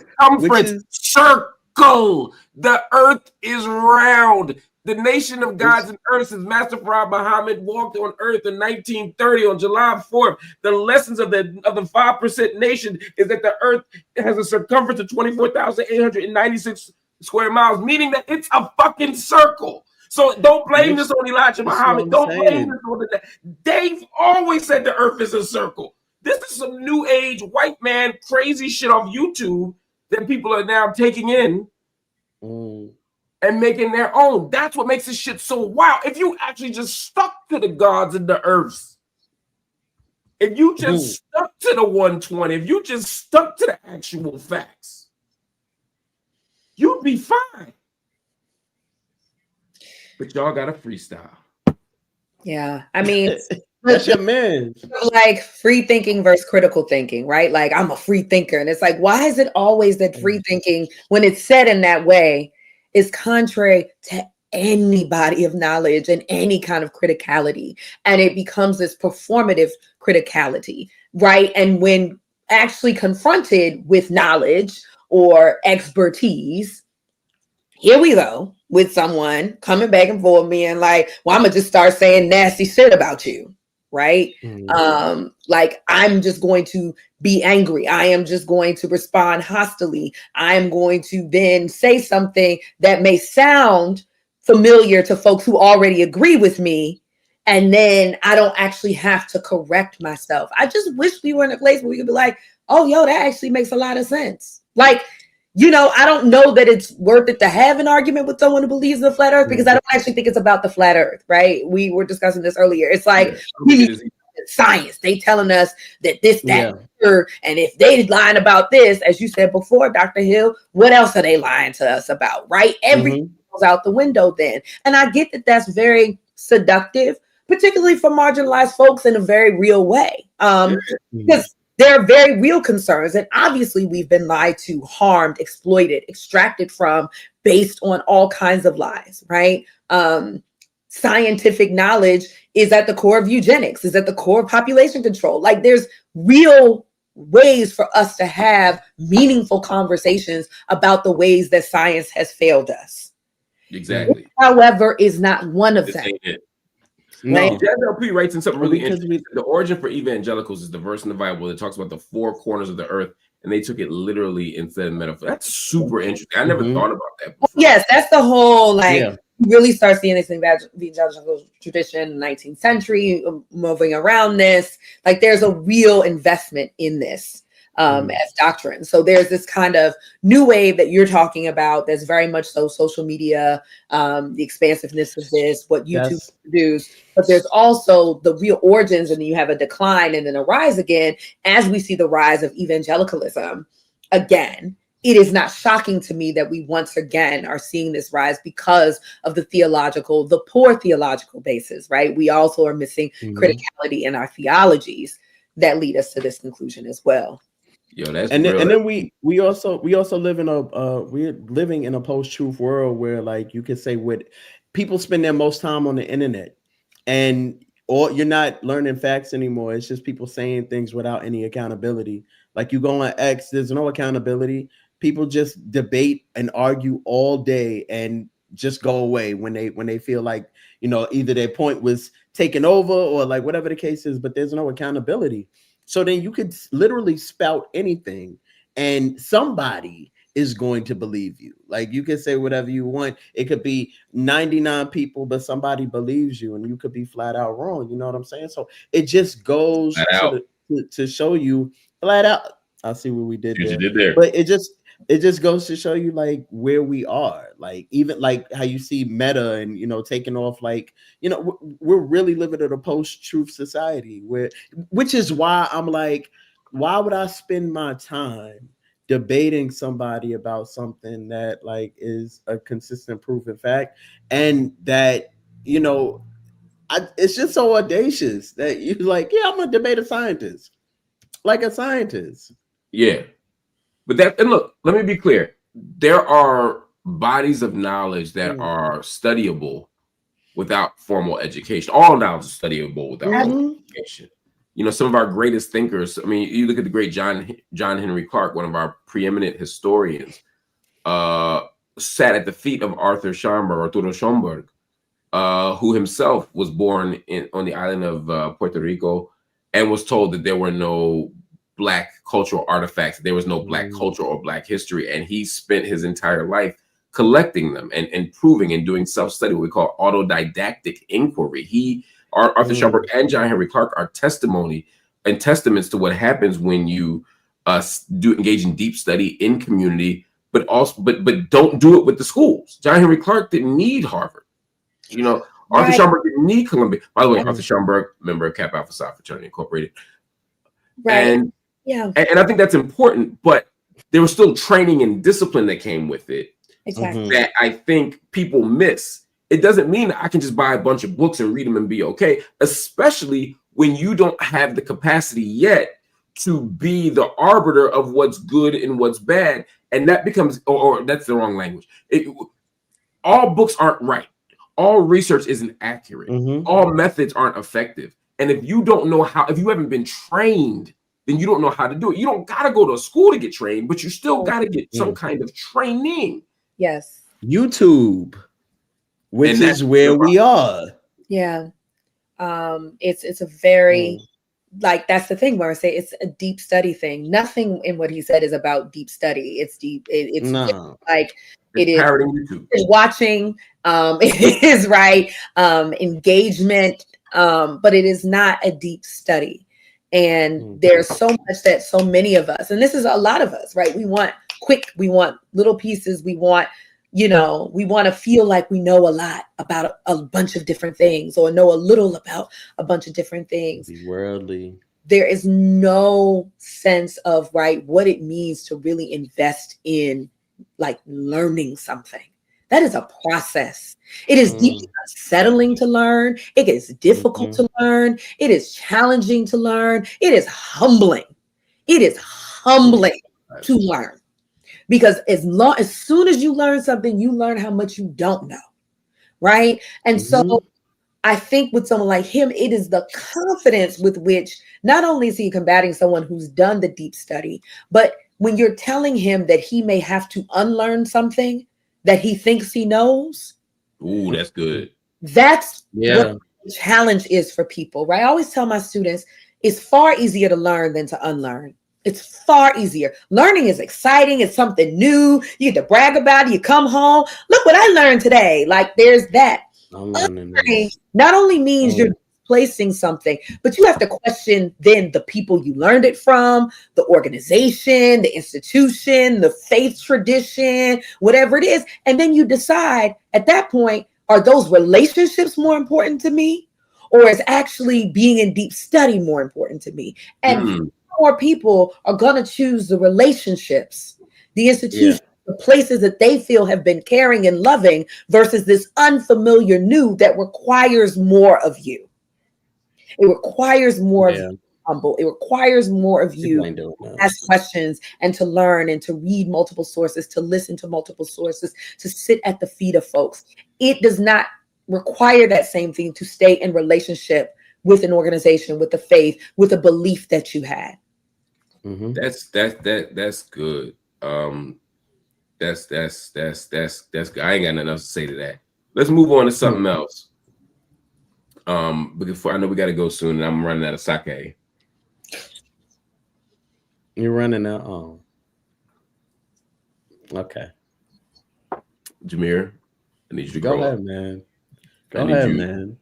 I'm tired of being the mature one in this triumvirate. You're not.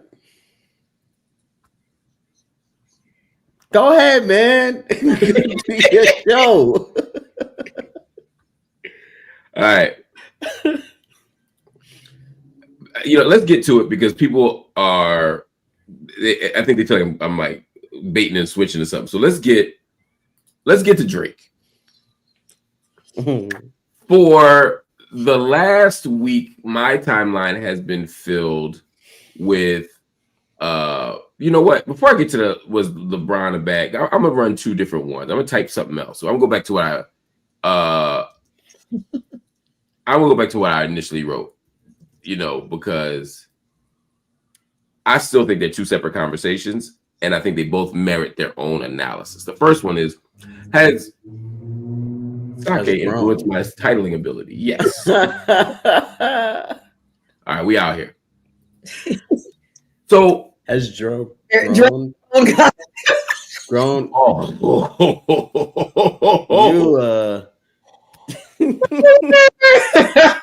That's yeah. Put it down. In the system. Whoa. What did that say? Has Drake? They didn't say anything. Has Drake grown? God. Let's move on. Yeah. That was kind of crazy. That was crazy. That was wild. That was wild. That was wild. Yeah. That was wild. That was wild. That was crazy. Back to the lecture at hand. By the way, if you're watching Night School, welcome. If you're here for the first time, if you're here for the Drake, I hope you stay for the Tulsa info and all the other stuff. Right? We're having fun, but we get good information out. Next time y'all drinking with me, because I ain't gonna have me out here looking crazy. Oh, you don't. That's right. I forgot you all sanctified and purified. I got you. What do you do? What? I live. That's wonderful. Diamond. What do you do? I live, man. Does that mean we don't need to know what? No. What was the question, Dr. Hill? Yeah, there was a question here. Did you get it right? Trying to get me locked up. I was trying to understand if he had a vice or a pleasure or something. Like, Dre say for the Tulsa race. That is what I was about to say, and I caught myself. I was like, see that? Oh, wow, Antoine, too far. All right. Here's why I'm not like Elliott Wilson. Oh my God. Since you're going to say that, then I'll get to the point. Elliott Wilson does dickhead shit. Number one. Number two, Elliott Wilson be hating. He's gonna be on camera on show tomorrow. I hope they sort that out. But he got saucy and was like, basically like, fuck these guys. They're not journalists. They're not me. I hate that they're doing this. I understand Elliott Wilson's sense of saying like, everybody's not a journalist. And like, I worked at this for my whole life and now everybody's just coming in. He's not wrong about that. Where he goes wrong to me and where it becomes dickhead shit to me, with all due respect. In Philly, we say dickhead a lot more loosely. Is that you're not, Cameron isn't pretending to be Cameron doesn't say I'm a journalist. He's not trying to do hard-hitting news. He's not trying to not in the space of journalism. No, he does a podcast and he does sports, which is something that Elliott doesn't even do. So I didn't quite understand the frustration outside of the spirits. You know, why he would be so frustrated with this. But Elliott be crashing out. Elliott has a tendency to go on podcasts, drink, and then say wild shit. And then have to retract. You should not drink on your podcast if you find yourself saying things that you will later have to retract. Tia D, I'll tell you when I've had enough. I'm fine. The difference is, I don't say wild shit that I would not say had I not had the sake. And you know, I feel, you know, anyway, we can talk about that. Everybody says Captain Saki. Look, again, I'm fine. You ain't gotta worry about me. I ain't gonna say nothing and I'm gonna retract tomorrow. I feel very comfortable with everything that I've said. But let's now move. Since Jameer is a straight edger and doesn't drink or smoke or eat, he's rejected the white man's pork, his women, his liquor. I get it. You out here trying to build a fake case against me, Vlad? I just wanted to hang out with you. I just wanted to hang out with you. Okay. I'm listening. Let's get to the point here. All right. First of all, since y'all delaying the matter. Has Drake gone too far? I didn't know. About 10 days ago, Drake released the Fighting Irish freestyle. It's a fine piece of art. I actually enjoyed it, and I don't enjoy a lot of Drake stuff lately, but Drake can rap. Drake can spit. Drake has some gifts. And I thought on the Fighting Irish freestyle, he actually got busy a little bit, just in terms of one, he's just rap. I don't like all that emo singing shit. I'm old. And second, he actually got to the heart of the matter, right? Which is like, I'm no longer in battle mode. I'm in post-battle mode. I'm now in the mode of explaining how I felt about all of these things. And we'll get to LeBron and his part in this. But in that battle, or in that verse, excuse me, here's a line where he's trying to keep the rhythm of it. He says, like, you know, something your public image, right? and he alludes to doing something to hurt LeBron's public image. The internet went crazy. They assumed that it was a suggestion that LeBron had been unfaithful, and that Drake was threatening to out LeBron's dalliances. Now, to me, that's a bit of a stretch, but it's Drake, and so it's not hard to believe that Drake is capable of doing anything that we would consider like outside the bounds of friendship and et cetera, et cetera. Then on Tuesday, so like 6 days ago, someone who had an issue with Drake released these private DMs. In these DMs, Drake allegedly used LeBron cheating on his wife in a hypothetical example, right? And people say, oh, it sounds like he's really dangling that out there. And then Academics 3 days ago on his platform says that he specifically and directly spoke to women in Canada who say that Drake and LeBron were engaged in all kinds of a two-man was the language, was the exact word that we used, the emic out in Canada. And he effectively said that LeBron has no right to be dancing to songs that call Drake a pedophile if he's out there with Drake in Canada getting these white women. And so I didn't quite fully grasp the logic of that. And then when I heard more, though, what he basically was saying was, Drake doesn't do underage girls because you get the girls with him. That was the argument. It's still a stretch, but I at least understood the logic of it. Now, people are saying that Academics was not speaking for himself, but that he was being informed by Drake. That Drake was sort of directing his action and his words. We saw that on the Breakfast Club. We saw other places where people are saying, Drake is using you. Now, I don't want to get into an Academics thing because it's not about Academics as much as it's saying, if this is Drake, how should we make sense of this? Because it seems like Drake is crashing out a little bit. He's suing Universal, which I don't have a problem with suing Universal. I ain't never going to protect the corporations. I ain't never protecting the billionaire class. But it seems like just a little bit, maybe he's doing this because he lost a beat in a battle. And now he's hurting. He mentions that in Fighting Irish Freestyle. He's hurting.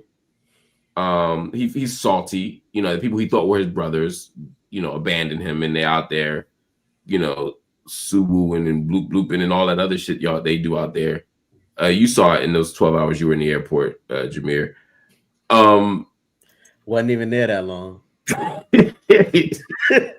I left immediately. This nigga went to Roscoe's. His order wasn't even ready yet. It's like, but I guess at the end of the day, I don't want to get into LeBron's personal affairs. It's not my business. Mm-hmm. But is Drake doing too much? That's the question. The fundamental question, is Drake doing too much? Jameer, I'm gonna start with you.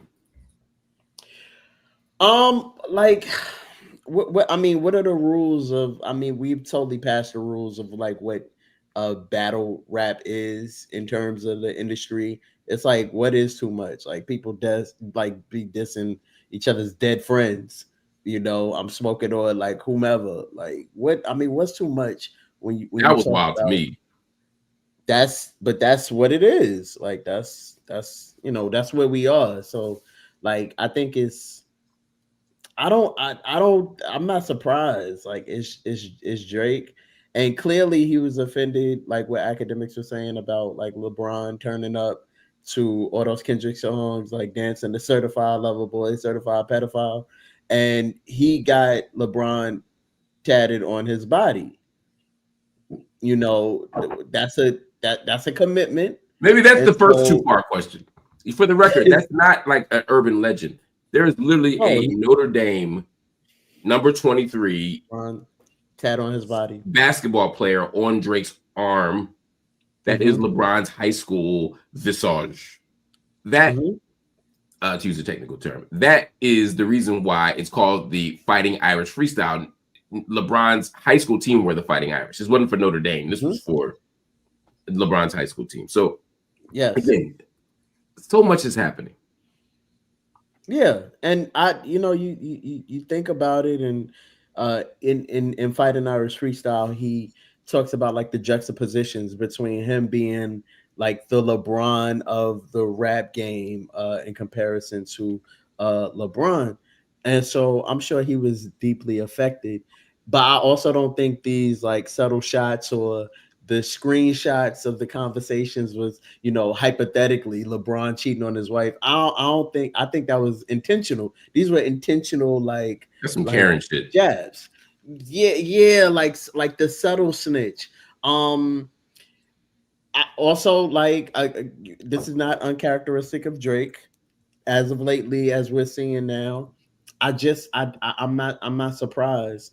But here's a question: if let's say your man's had a song about him, and it was saying a certified lover boy, certified pedophile, would you be in the club dancing it up in a suit while the song was going on? So again, this is where I want to tease two different things out, and I want to get to LeBron in a second. Mm-hmm. But let's assume Drake is correct in all of his analysis of DeMar DeRozan, of LeBron, and of all these other fake people who be at Michael Rubin's parties, according to him, in the Hamptons, right? That he don't mess with none of them. Fine. Is it inappropriate to, and I'm going to go for you with this, Dr. Lindsey, is it inappropriate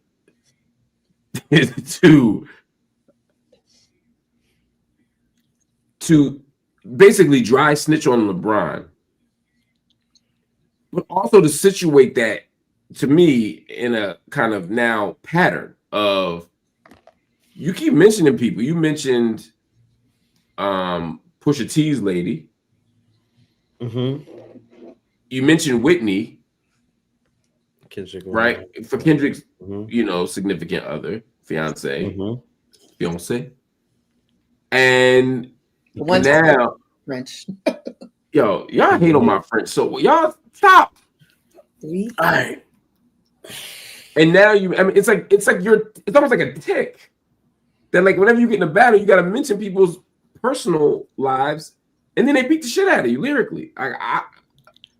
But like, has Drake gone too far? If we start from the premise for a moment that he's right to be mad at LeBron, that LeBron fucked up somewhere, is this response okay? And again, to be clear, I don't think I'm not saying what LeBron, if LeBron is doing something inappropriate or cheating on his spouse, whatever, that's fucked up and that's wrong. But like, that's not Drake's.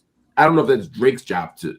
So here's the thing. I mean, inappropriate feels like the wrong word here. Like, it's Drake. Drake is gonna do what Drake is gonna do. Drake has always been a little too much, is a little corny, is stitchy. Like, there's a code that he isn't operating by, and that has never been the case. That being said, accusing someone of cheating, snitching in all these ways, I mean, all women become collateral damage in all of them. All of these instances, right? So the misogyny is real rife in all of this, right? Because it's not caring actually about what these women will experience by whatever this is being outed, which, is a choice.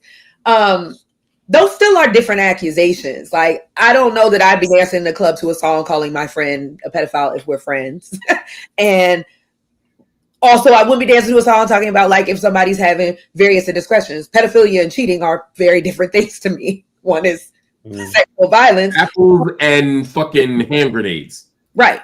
So, like, I want to make that clear. So that's why I'm like, inappropriate. Like, as much as I love Kendrick and the battle, flippantly talking about someone being a pedophile and having us all in a club in a song, a minor, like, hopping in the club, and all of that, right? We're still like in coercion, like we're still in complicity with a very real and if true, horrific allegation, right? That's now just something we say. We can just say a minor, and that is exactly what we think about. We're not actually thinking about the tens of thousands of children who are actually impacted by that, right? Or anybody else.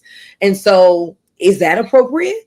Right? Like, I just think the appropriate framing of it is a little jarring for me.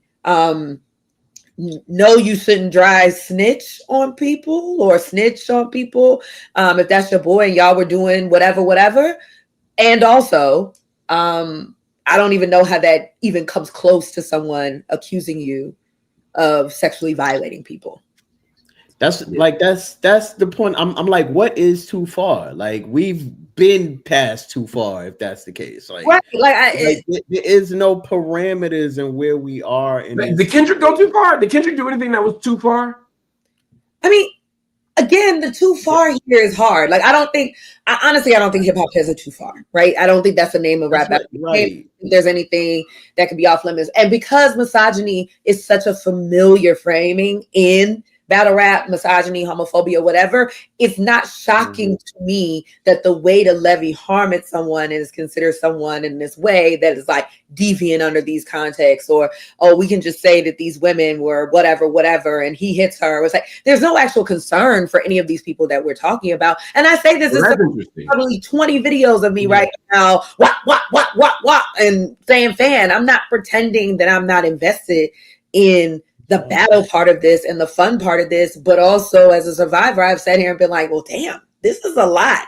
And if we believe this to be true, what are we doing in response to this beyond just not listening to Drake's music, right? Like, if that's the thing, the lack of care for women or children or non-binary folks or whoever's in here, in all of this is what is really loud, but it's also the thing we're not talking about at all, right? And so whatever my dislike for Drake is doesn't outweigh the fact that, like, talking about somebody cheating on their wife, I understand if I were accused of sexual violence against minors and that my friends are dancing to that song, I would feel some type of way and be like, oh, we really you in a specific place. So then let's go there, because that's, I think, the thing that people are dismissing, at least they were, as kind of sour grapes. But I think Drake is onto something here. And this is somebody, I made an essay, I wrote an essay on Drake when I was still teaching at Columbia University Teachers College. And it was called Why I Hate Drake. So I'm old school with it. That's what I'm saying. Like, I go back 15 years plus with the Drake critique. And I think Drake is Drake has some talents. Drake is gifted. He's an excellent songwriter. He's a great rapper. Great song maker. I don't, I just don't like some of the stuff he does. But Drake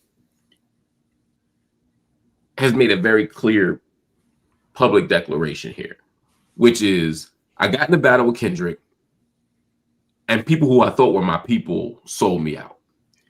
When that pop-out show happened, and everybody in LA, I mean, you had Bloods and Crips in there kicking it. You had all these NBA stars, you had actors, actresses, everybody was there, and Not Like Us played. I don't remember how many times it was, but it was a lot. It was either 4. If it was 5, okay. They played that joint 5 times, and I mean, look, that song was a hit. I mean, the first time I heard that song, I was like, oh, it's over. Like, I don't know about nothing about this rap shit, this battle shit, but I can tell you right now, this song right here is a fucking, it's a monster. It's in the club time. It's in the club. I don't want to be a prisoner mode. It's in the club. It's at that level. It was something different. But so much of that song is, calling him a pedophile, literally certified lover boy, certified pedophile. A minor. Now, I didn't understand. I still maintain that being a 69 God should not be stigmatized, right? There's nothing wrong with being a 69 God.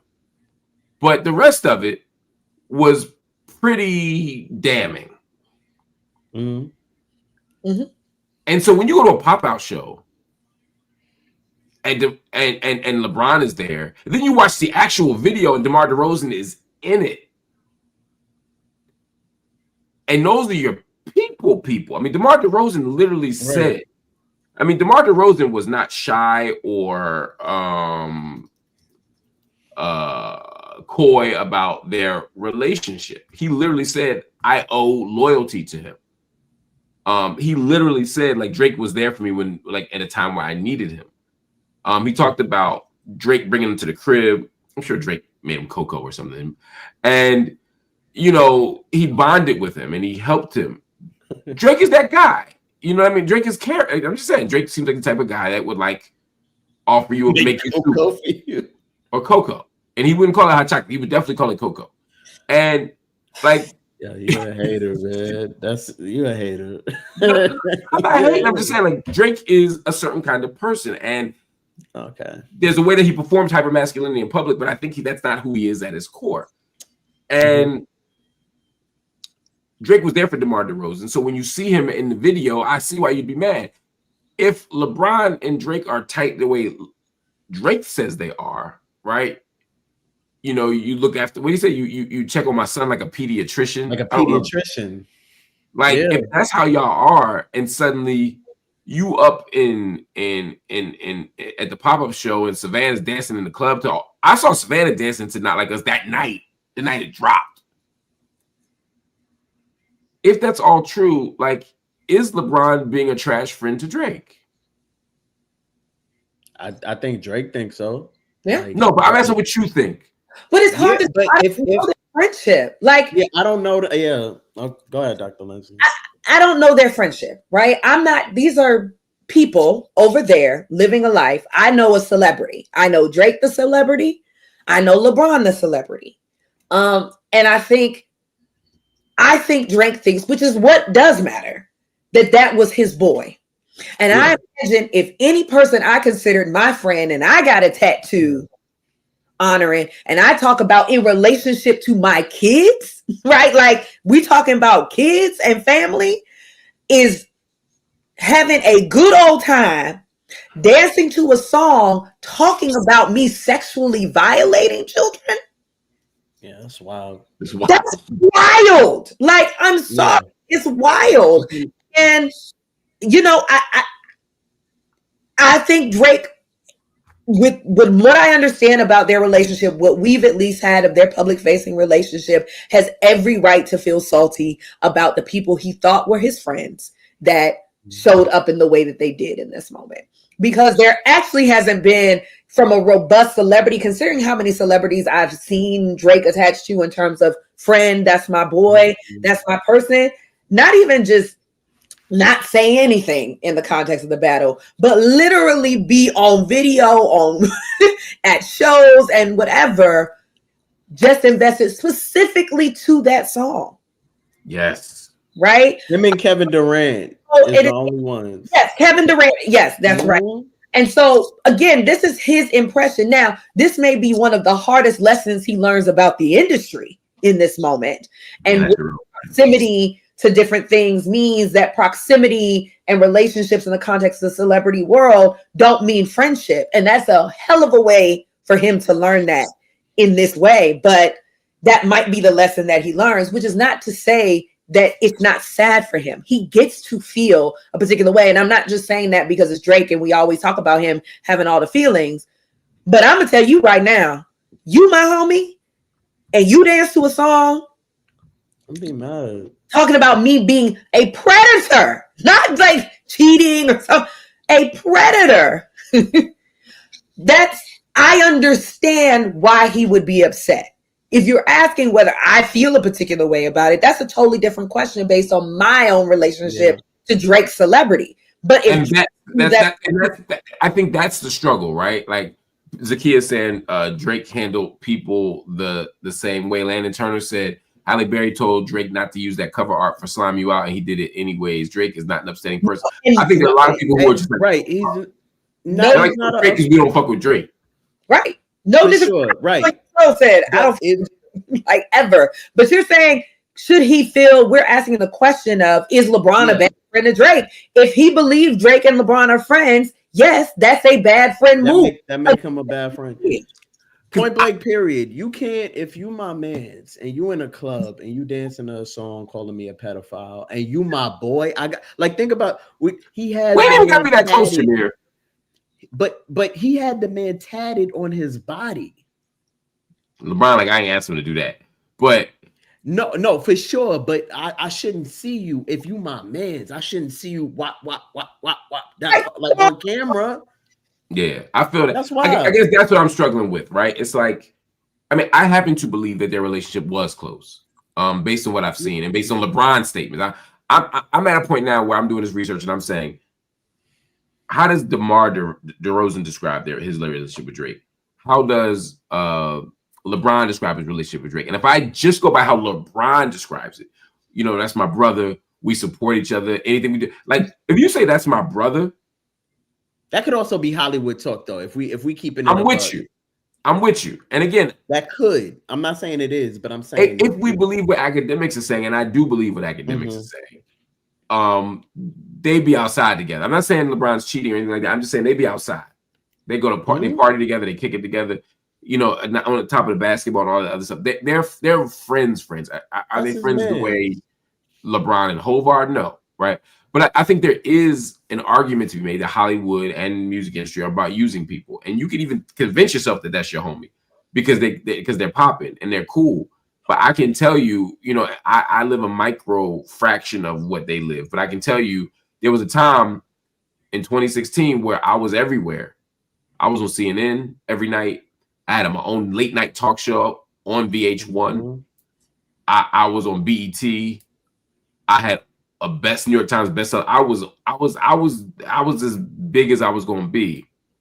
And then when that shit happened to me at the United Nations, motherfuckers didn't answer my phone calls. Right. They didn't respond to my texts.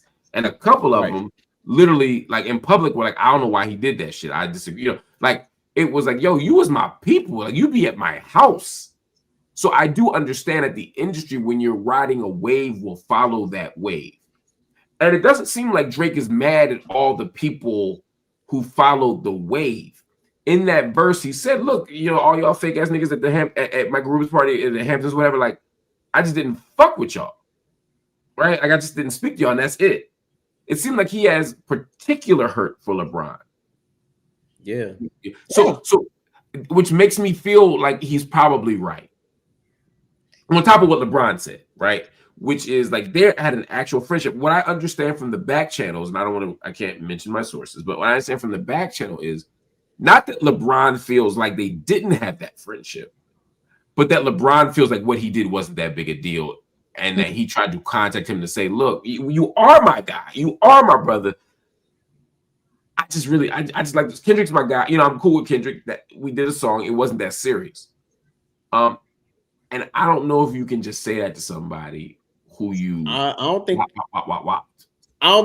think you can, which is why Drake is like reacting the way he is. Like I understand. I'm not saying it's right or whatever the case is. I think the whole thing is messy. It's nasty. Yeah. You know what I'm saying? But like it's a nasty word. But like, is Drake have a right to be offended? I think so. Like again, you putting the stain on my name of me being a pedophile. Like you can't erase that. And you're not going to be able to erase this song. So I'm sure if Drake is like on his phone and is being sent videos of his mans dancing in a suit with hard bottom shoes to They Not Like Us, like that would be offensive to him. No, he was getting it though. He was really enjoying himself. It's a fire song, don't get me wrong. But if that is my man's, you know, at least I can't be doing that in public. If that's all I'm saying. Either of you, and me and him are cool now, right? We had a great conversation. Shout out to Boyce Watkins, right? But if Boyce Watkins at the height of our beef had made a video talking shit about me, and I saw y'all both on there, and I was like, wow, right? When Boyce is like dropping bars, I'd be like, what the fuck just happened? Like, you owe me something. And it's not like LeBron called him and said, yo, I'm about to be, you know, seen on camera. You know, they caught me off guard. Or, yo, you know, Kendrick's my guy too. My wife really likes the song. I'm just here. I'm just here so I don't get fined. Like, whatever. But if I just turn on the television and my open enemy is playing in the background and you jig into it, I feel a way. And I don't know if there's space for powerful celebrities to be like, yo, I fucked up, I'm sorry. I don't know if there's space for that, or if they want to, or rather, I don't know if they want to engage that space. Dr. Lindsay. Yeah, I mean, if it's a friendship, like for them, whatever, I don't need to be in it, but we're all in it now. And that's the weird thing about it all, right? So much of this is speculation and back channels and rumors and, you know, what we presume, what we think. You know, this was a battle. It was a particularly entertaining one for all kinds of reasons. And they'll have a Kendrick Super Bowl in just a couple weeks. Like, that must hurt. Huh? I said that must hurt. Yeah, I mean, there's just so much. I can imagine. And I'm like, you lost. When you lose, you hurt.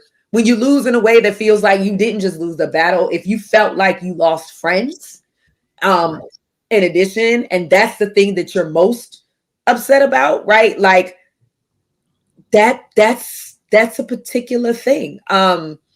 I cannot care about that particular thing as it pertains to this person, but the question is just about, would you feel salty if someone you consider is following things? And the answer is yes. And industry or not, that public thing is just, you can't, the record is there of you dancing. The record is there of you at the pop out. The record is there of you having been friends and the connection that y'all had publicly. So when you publicly dance to it, these are the things that people are going to pick up on and be able to comment on. So, you know, it's really good music came out of it. And a lot of alleged victims thrown under a bus. So there's a whole bunch of casualties. I'm here for it. All right, y'all. Look, I gotta go. Apparently I got work to do. The baby sleep. I'm home alone and I'm at a sake. Oh wait, no Tulsa, but oh shit! Yes, no, we gotta do Tulsa. Absolutely. In my mind, we already. I didn't want to. I want to do Tulsa and end on Drake, but people kept pushing me. Thank you. Because I would have. Man, they would have killed me.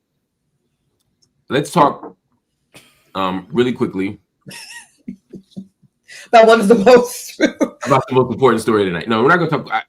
Let me jump to Tulsa, because actually it's a story I've been waiting to do all weekend. I'm actually very excited to talk about it, and we will be talking about it all week. So y'all don't take this as short shrift. We're not going to give it short shrift. We're going to talk about it right now. But we're also going to talk about it again and again and again. And as you see there, that is the Greenwood district after the massacre in Tulsa in 1921. Let's get to it, though.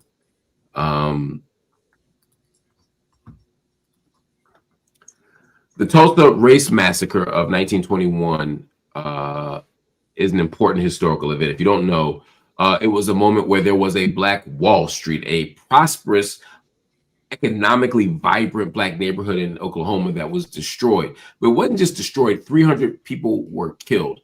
And it was the kind of dismantling of a Black economic, self-determined epicenter. And this moment is a moment that many people have buried, that American history has buried.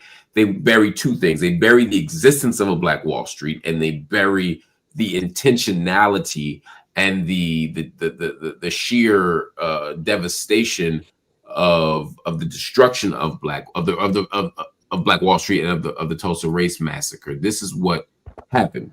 But over time, we have not only buried the narrative, but when we've uncovered the narrative, we haven't always told the truth about it. And so many people demanded an investigation. And so the Justice Department actually did an investigation. They issued a report, which was released 3 days ago on Friday.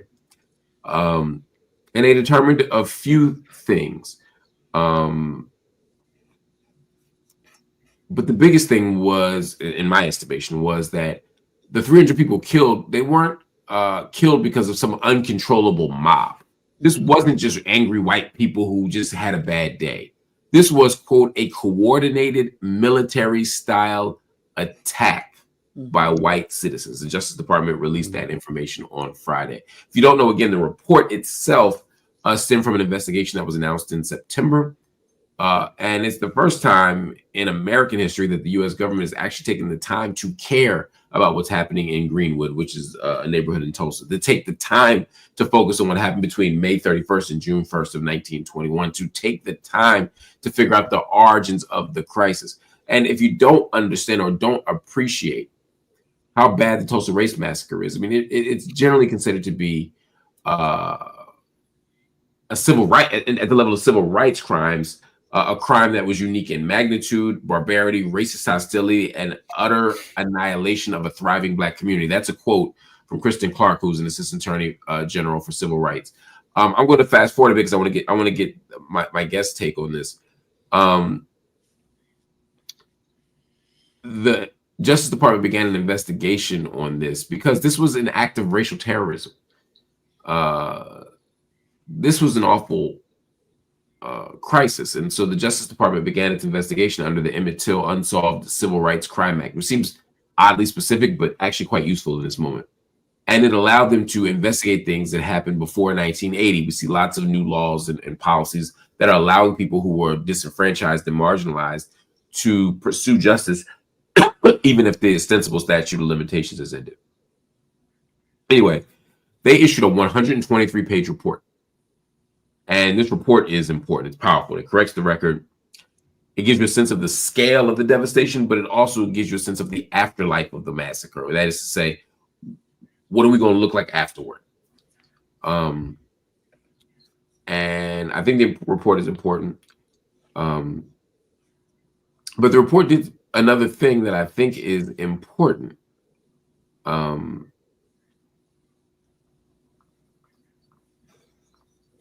I think that it acknowledged that this was a systemic attack on on Black economic self-determination.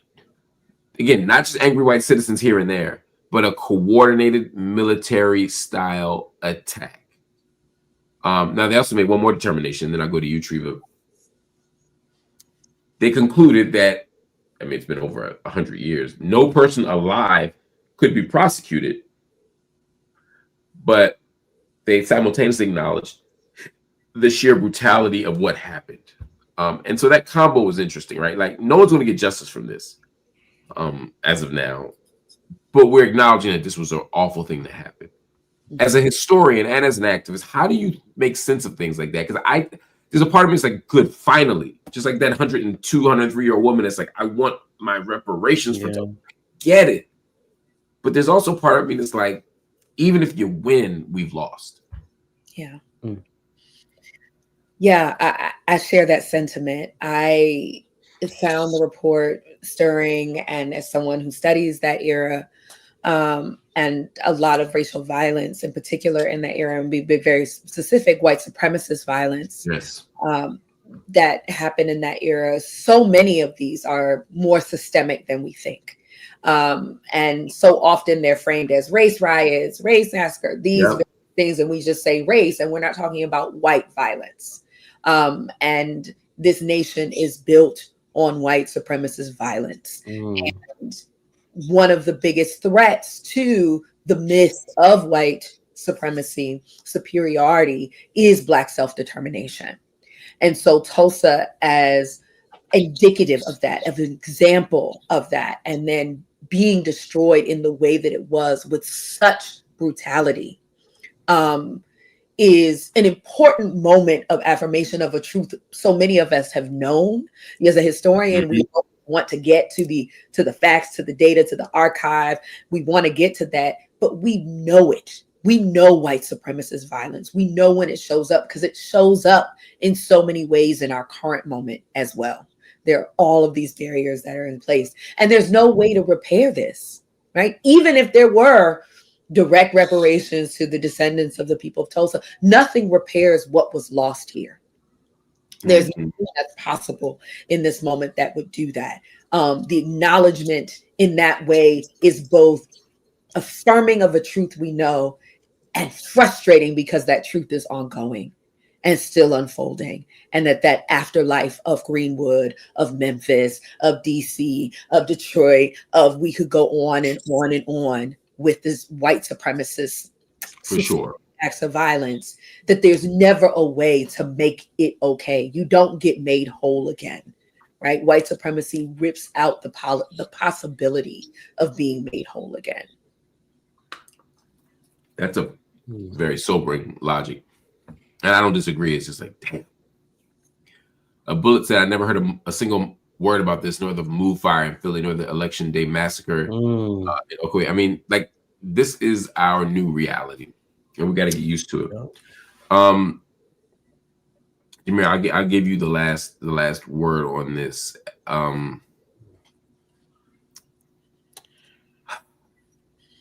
The idea that people don't even know it happened or it existed. Forget about the report on it. They don't even know what happened. Says that, you know, our open enemies are up. They're awake. They taking power. You know what I'm saying? They're taking Powerade, Gatorade, and Red Bull, and they are firing away at all cylinders. What do we do? What do we do, right? Like, how do we, you know, there's an elderly person or two who we can take care of, and, you know, but the systemic stuff, the substantial stuff, what do we do to create a world where people aren't shocked at this evil, and instead are prepared to actually fight it? Yeah, because it, like, the thing about history is that it's so cyclical. So it's, you know, unfortunately, it's not the first time that we've been in a space like this where I mean, for this magnitude of Oklahoma and Black Wall Street, I think it's so significant. But like, you're right, so many people don't know about it, and kind of gets brushed under the, like, swept under the rug. And so we continue to find ourselves in spaces generation later, like in very similar veins, whether it's singular or population wise. It's hard because it always seems to me like when I go back and look at history, so much of our history is like displaced or removed or shifted or changed. And that's frustrating to even know that, you know, there's so many people and so many things that have happened that have been kind of shifted or swept under the rug that I don't know about, that we don't know about as a collective, because history just hasn't been kind. I think for me, it's always, I think just for me, it's always about staying like aware of some of these things and going back and saying, like, this is not a coincidence. The reason why, like, certain things that continuously happens is because the same systemic problems are the through lines to our existence here. Like, I know we can break it up in movements, civil rights movement, Black Lives Matter movement. We talk about the same thing. We've been talking about the same thing.